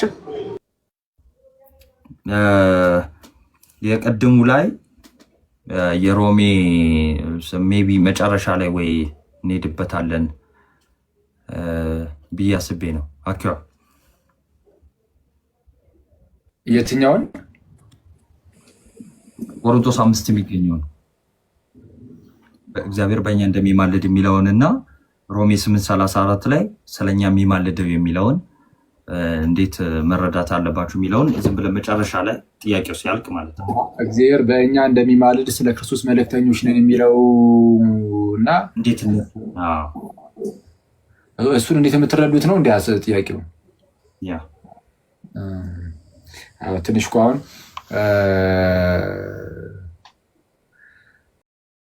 እግዚአብሔር በክርስቶስ ሆኖ ዓለምን ከራሱ ጋር ያስታረቅ ነበረ፣ የማስታረቅንም ቃል በእኛ አኖረ የሚል ቃል ተጠቅሶ ከሮሜ 8:34 ጋር እንዴት ነው የሚታረቀው ነገር ላይ እንደዛ ስለመሰለኝ ትንሽ እንትን እንዳይል በሚለው ነው። በቃ ጥሩ ሁለቱ ላይ አሁን ምልጃም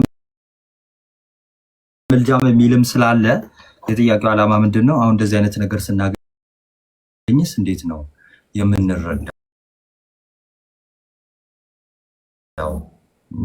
የሚለው ነው። ፕላስ ደግሞ በእኛም አኖረ ይላል የማስታረቅን ቃል እና ያንንም እንዴት ነው የሚለውንም በዛው ዝም ብለን አያይዘን መጨረሻ ላይ እንሄዳለን ማለት ነው። ባይዘው ይሄ ክፍል ያው የረፍት ሰዓት ነው ብዬ ነው። ባይዘው ይሄን ክፍል አንዳንድ ሰዎች የቃላት እንትን ነው ምናምን የሚል ነገር ላይቭ ላይ ገጥሞኝ ነበረ እኔም ራሱ ማለት ነው። እንደሚማለድና እንደሚማልድ የሚለው ይሄ የቃላት መጽሐፍ ቅዱሱ ላይ ተሳስቷል የሚል ነገር አንዳንድ ሰዎች ያነሳሉ። ቃሉ በቃል ደረጃ እንደሚማልድ ነው የሚለው ማለት ነው። እሱን መጨረሻ ላይ ይሄ ል እና ለ ነው ምናምን የሚል ነገር የሆነ ጊዜ እዚህ ላይቭ ላይ ጋዲሳ ቤት ከፍተን እንትን ብለናል። ማተሚያው እጃችን ላይ ነው ተብሎ ደግሞ እያደረጉብን ደግሞ የሆነ ቪዲዮም አለ እንደዚህ ቃሉ ምንም ስህተት የለውም እንደሚማልድ ነው የሚለው ማለት ነው። እሺ ተንፈሳላችሁ ሰዎች ሰዓት አይ ቲንክ ሰዓት ሄደ ነው። እንቀጥል ወደ ቀጣይ ጥያቄ እንሂድ። እሺ የመጨረሻው ጥያቄ ብዙ ሳልገባውም ሳራ አንድ ድል ቢሰጣት ጥሩ ይመስላል ነውና ዝም ብዬ ሳስበው ማለት ነው። እሺ ናትዬ ሌላ ጥያቄ እኔም እስማማለሁ። ከስምርጥና እናትዬ አንድ ዙር ሳራ አድርገን እሺ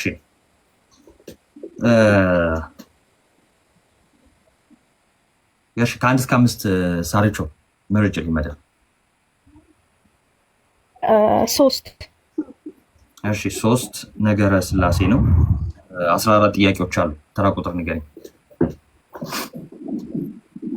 1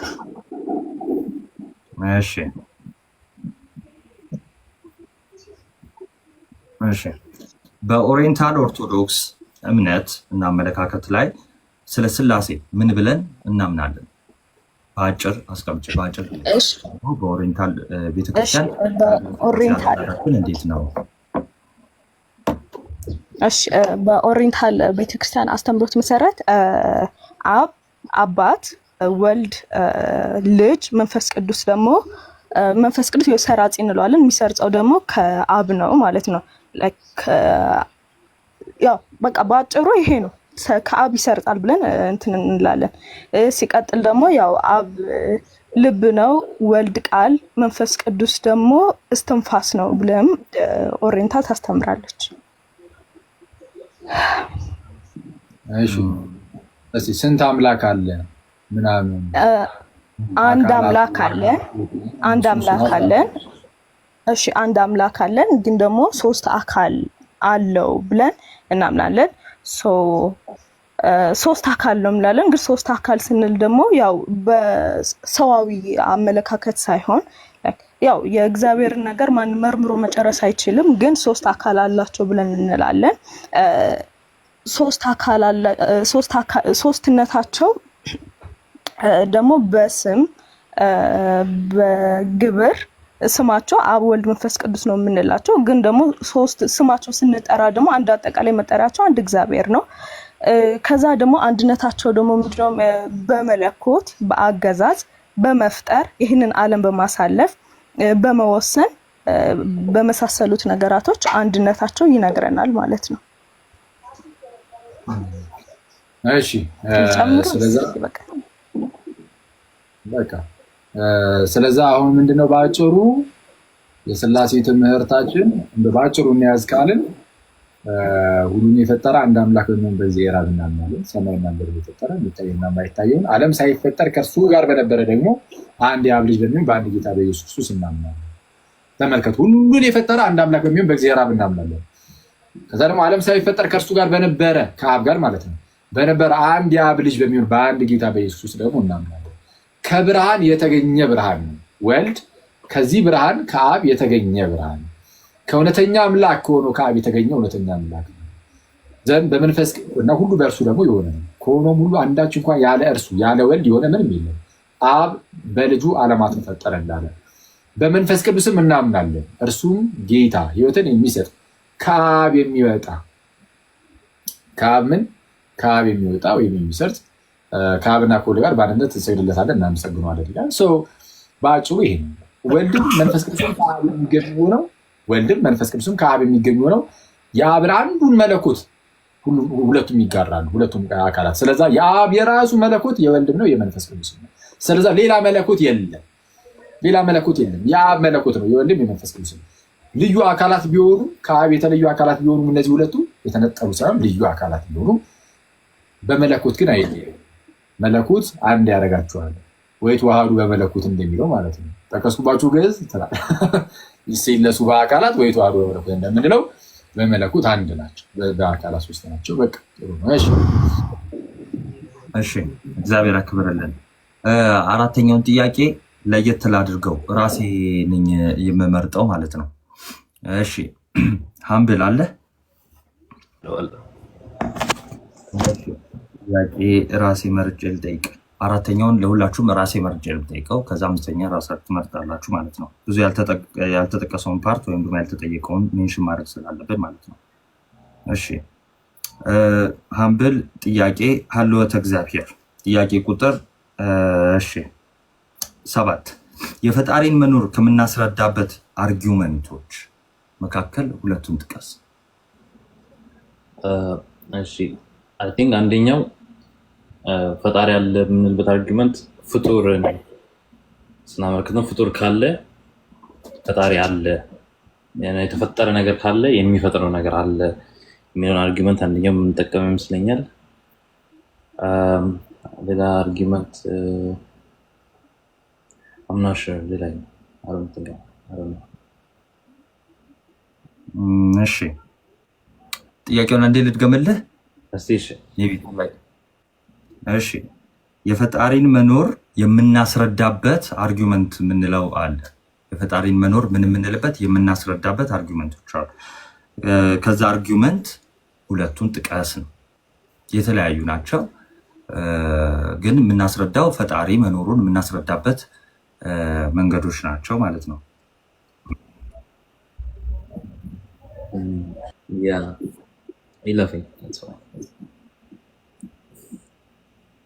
ጥያቄ ለእኔ ማርክ እችላለሁ? አይ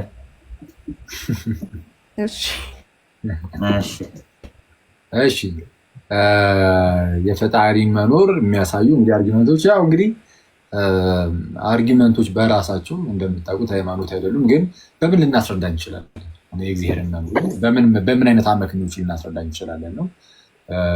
አሁን ከስነ ፍጥረት አንጻር የምናስረዳ ከሆነ ለምሳሌ አሁን እኛ ካየናቸው ውስጥ ስማቸው ልጥቀስ ባላቅም ለምሳሌ እንደነ ካላም እንደነ ዲዛይን አርጊመንት ምናምን ይጠቀሳሉ። የካላም ኮስሞሎጂካል አርጊመንት ምንድን ነው? ካላም የሚባለው አርጊመንት መኖር የጀመረ ነገር ሁሉ አስጀማሪ አለው የሚል ነገር ነው። የመጀመሪያው መኖር የሆነ የጀመረ ነገር ካለ አስጀማሪ ነገር አለው። መኖር የጀመረ ሆኖ አስጀማሪ የሌለው ለመጀመሩ ምክንያት የሌለው ነገር የለም። በሆነ ምክንያት ነው የሚጀምረው። መኖር ከጀመረ ህልውናው መኖር ከጀመረ ማለት ነው። እና ዩኒቨርሲ አጽናፈ ዓለም ወይም ዓለማት ራሱ ወይ ዓለማት የምንለው ወይም ዓለም ራሱ ደግሞ መኖር የጀመረ ነው። ስለዛ ዓለም አስጀማሪ አለው ማለት ነው። የአስጀማሪ ነው እኛ ፈጣሪ ብለን ዲዛይን አርጊመንት ተፈጥሮን አይተህ የምትረዳው ነገር ነው። እርስ በርስ መመጋገቡን ስታየው ተፈጥሮን ማለት ሰዎች ከእጽዋት ጋር ያላቸውን ግንኙነት አይተህ በጣም የሚያስገርም ነው። እነሱ የሚያወጡትን አየር ነው እኛ እየወሰድን ያለ ነው። እነሱ ኦክሲጅን ነው የሚያወጡት እጽዋቱ። እኛ እሱን እያስገባን ነው ወደ ውስጥ። እኛ የምናወጣውን ካርበን ዳይኦክሳይድ ደግሞ እጽዋቱ እያስገቡት ነው። እርስ በርስ እንደዚህ ተመጋግበናችን ወደ 8 ቢሊየን ህዝብ ዓለም ላይ ኖሩ። የ8 ቢሊየን እቺ ጣት ላይ ያለች አሻራ መለያየቱ ይህ ዝም ብሎ በአጋጣሚ የመጣ ነው ብለን የምናስብ አይደለም። የአይን አሻራም እየተባለ ኢቨን የእይታችን እንዴት ነው የምናየው የሚለው ነገር የአይን አሻራ የሁሉም ይለያያል። አይን እንዴት ነው የሚያየው? በአጋጣሚ የሆነ አይነት ነገር አይደለም። ማለት አይን እንዴት ነው ፊት ለፊት ላይ እኛን ስታዩ እንዴት ነው የምታየው ነው ያልኳችሁ። ብርሃን ነው ቀጥታ ወደዚህ ወደ አይናችሁ የውጭ ክፍል የሚመጣው ብርሃን ነው። በቃ ፒዮ ብርሃን የሚመጣው ብርሃን ይመጣና ፒዩፒል የምትባላለች አልኳችሁ ልጅ ቀዳዳ በሱ ውስጥ ያልፋል። በአይሪስ እየተመጠነ የብርሃኑ መጠን ይገባል። በዛች ቀዳዳ ይገባና ሬቲና ላይ ያርፋል። ቀለለት ስናደርገው ማለት ነው። እዛ ላይ ወደ ኤሌክትሪካል ሲግናልነት አልፎ ተቀይሮ በኦፕቲክ ነርቭ በኩል ወደ ብሬናችን ሄድና አእምሯችን እሱን ቀይሮት እንደዚህ ይሄን ነው የሚያያችሁ ያላችሁ ያሳያል። አሁን ይሄ በአጋጣሚ ነው የሆነው ወይስ የሚገርም ዲዛይነር አለ እንዲህ እንድንሰራ ያደረገ? እሱን አያመለክትም ያመለክታሉ እና እንደዚህ አይነት ነገሮች እንድታስረዱ የምትጠይቃችሁት እነዚህ ፈጣሪ እንዳለ አመላካች ናቸው። እሺ ቀጥል። የመጀመሪያ ላይ ያልኩት ልክ ነው ማለት ነው። ላይክ ፍጡር ካለ ፈጣሪ አለ የሚለው አርጊመንት is it right? እስቲ እንግዲህ ያው ምን ያህል ሊያሰጥህ እንደሚችል አላውቅም። ናውታችሁ ማለት ነው። እሺ መልስ አንናገርም ትላለህ። አይ በቃ እንትን ያለውን እንያዝ። ሁለቱን ስፔሻሊ ጠቅሶታል አይደለ? ዲዛይን እና ካለም ጠቅሶታል። በቃ እሱን እንያዝ። ከዛ ነጥብ ደግሞ ያው ነጥባችሁን ታያላችሁ ማለት ነው። ሁለቱ ምንድናቸው? አመክንዮች ናቸው። የፈጣሪን መኖር የምናስረዳበት ማለት ነው። እኛ እሱን እንጠቀማለን። እኛ ቀጣይ ሳሙኤል አለ አለው። እሺ ጥያቄ ቁጥር 8 ሀልወተ እግዚአብሔር እውነተኛው አምላክ የክርስቲያኖች መሆኑን በምን እናውቃለን? ኦኬ እውነተኛ አምላክ የክርስቲያኖች መሆኑን አንደኛ የክርስቲያኖች አምላክ ኢየሱስ ክርስቶስ። ኦኬ ከመጀመሪያው ልጀምር። ዋናው የክርስቶስ ትንሣኤ ነው። የክርስቶስ ትንሣኤ ማለት ላይክ ክርስቶስ እነሳለሁ ብሎ መነሳቱ ሆኖ የማያውቅ ነገር ስለሆነ የክርስቶስ ትንሣኤ ላይክ የክርስትና ዋናው ኮር ነው።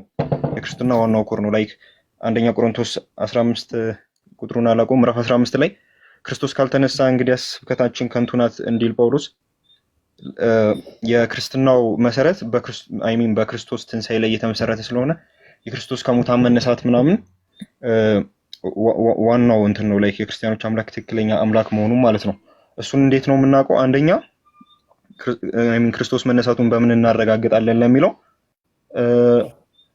አንደኛ ላይክ የሐዋርያቱ በዛ ልክ ሰማዕትነት መቀበል ምናምን ክርስቶስ ተነስቷል ብለው እየሰበኩ ምናምን ያን ያህል እንትን ስቃይ ምናምን እየተቀበሉ ምናምን ባይነሳ ኖሮ ላይክ ለውሸት ዛትማች መስዋዕትነት መክፈል ወይም እንትን ማድረግ አይጠበቅባቸውም ነበር። እንትን መከራ ምናምን መቀበላቸው የክርስቶስ ትንሣኤ ሪል እንደሆነ ምናምን። ሁለተኛ ክርስቶስ ያልተነሳ ቢሆን ምናምን ነገር ስቲል ቢኖር ስጋው መቃብር ውስጥ ቢኖር ሐዋርያቶቹ ተነስቷል ምናምን ብለው ሲሰብኩ ነው። አይሁዳውያኖቹ ደግሞ አልተነሳም ብለው ስጋውን አሳይተው ምናምን የክርስቶስ ትንሣኤ ውድቅ ማድረግ ይችሉ ነበር። እሱን አልቻሉም። የክርስቶስ ትንሣኤ ላይክ ከመጽሐፍ ቅዱስ ውጪ በእነዚህ የታመነ ነው ምናምን። ሁለተኛ የክርስቲያኖች አምላክ ምንድን ነው?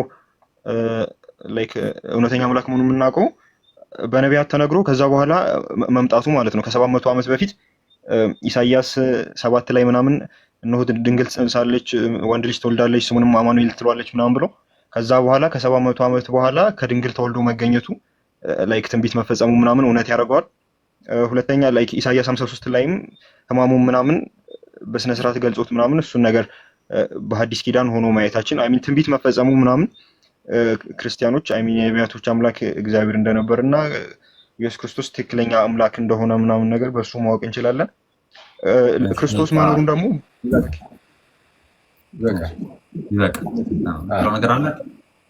በቃ ክርስቶስ ኢየሱስ ተነስቷል፣ ጌታችን ሙቼ ይነሳለሁ አለ። ብዙ ሰዎች እንዲንሆናለን ብለው አድርገውታል። ሙቼ ማለት የተለያዩ ነገሮችን ማለት ነው። ሀብታም ሆናለሁ፣ ፓይለት ሆናለሁ፣ ዶክተር ሆናለሁ፣ ገዢ መሆናለሁ ብሎ ገዢ ሊሆን ይችላል ሰው የምድራዊ ገዢ።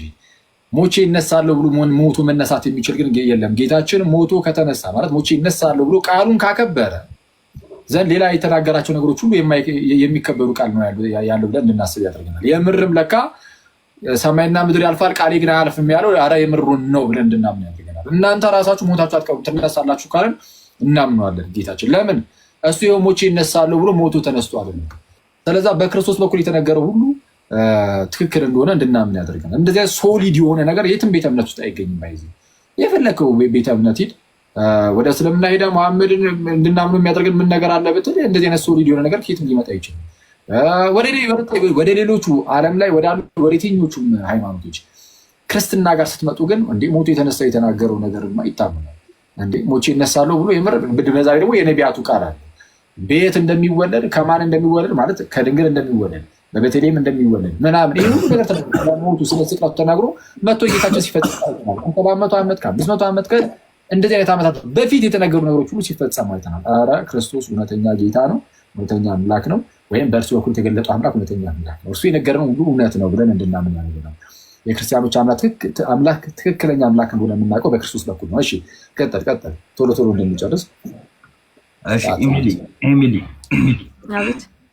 ነገረ ክርስቶስ ይቅርታ እንዴ እሰማለሁ።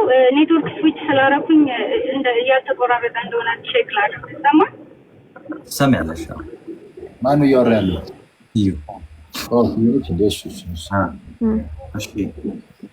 ነገረ ክርስቶስ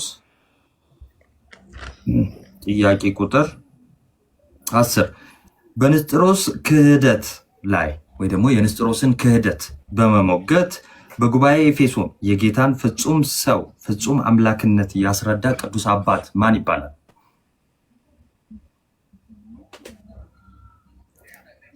በንስጥሮስ ክህደት የጌታን የንስጥሮስን ክህደት በጉባኤ ኤፌሶን የጌታችንን አንድ ባህሪ አጉልቶ ያስተማረ አምላክነቱን ፍጹም አምላክ መሆኑን ፍጹም ሰው መሆኑን በስፋት ያስተማረ የቤተ ክርስቲያን ቅዱስ አባት ማን ይባላል?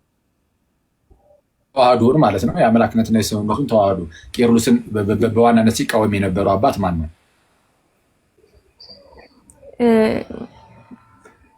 አትናቲዩስ ነው።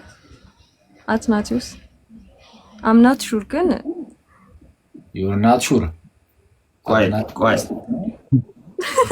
በምን ጉባኤ እንዳልኩሽ ላስታውስሽ። በጉባኤ ኤፌሶን። እሺ ካልከ በኋላ ከዚህ ከመለሰችውም ላይም የተወሰነ ቀንስባት አባ።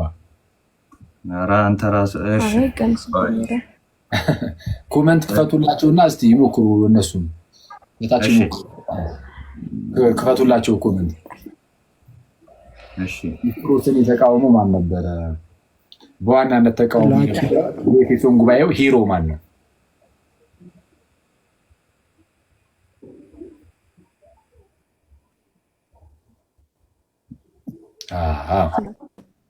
ቄርሎስ ነው። ኧረ እባክሽ ቄርሎስ ነው።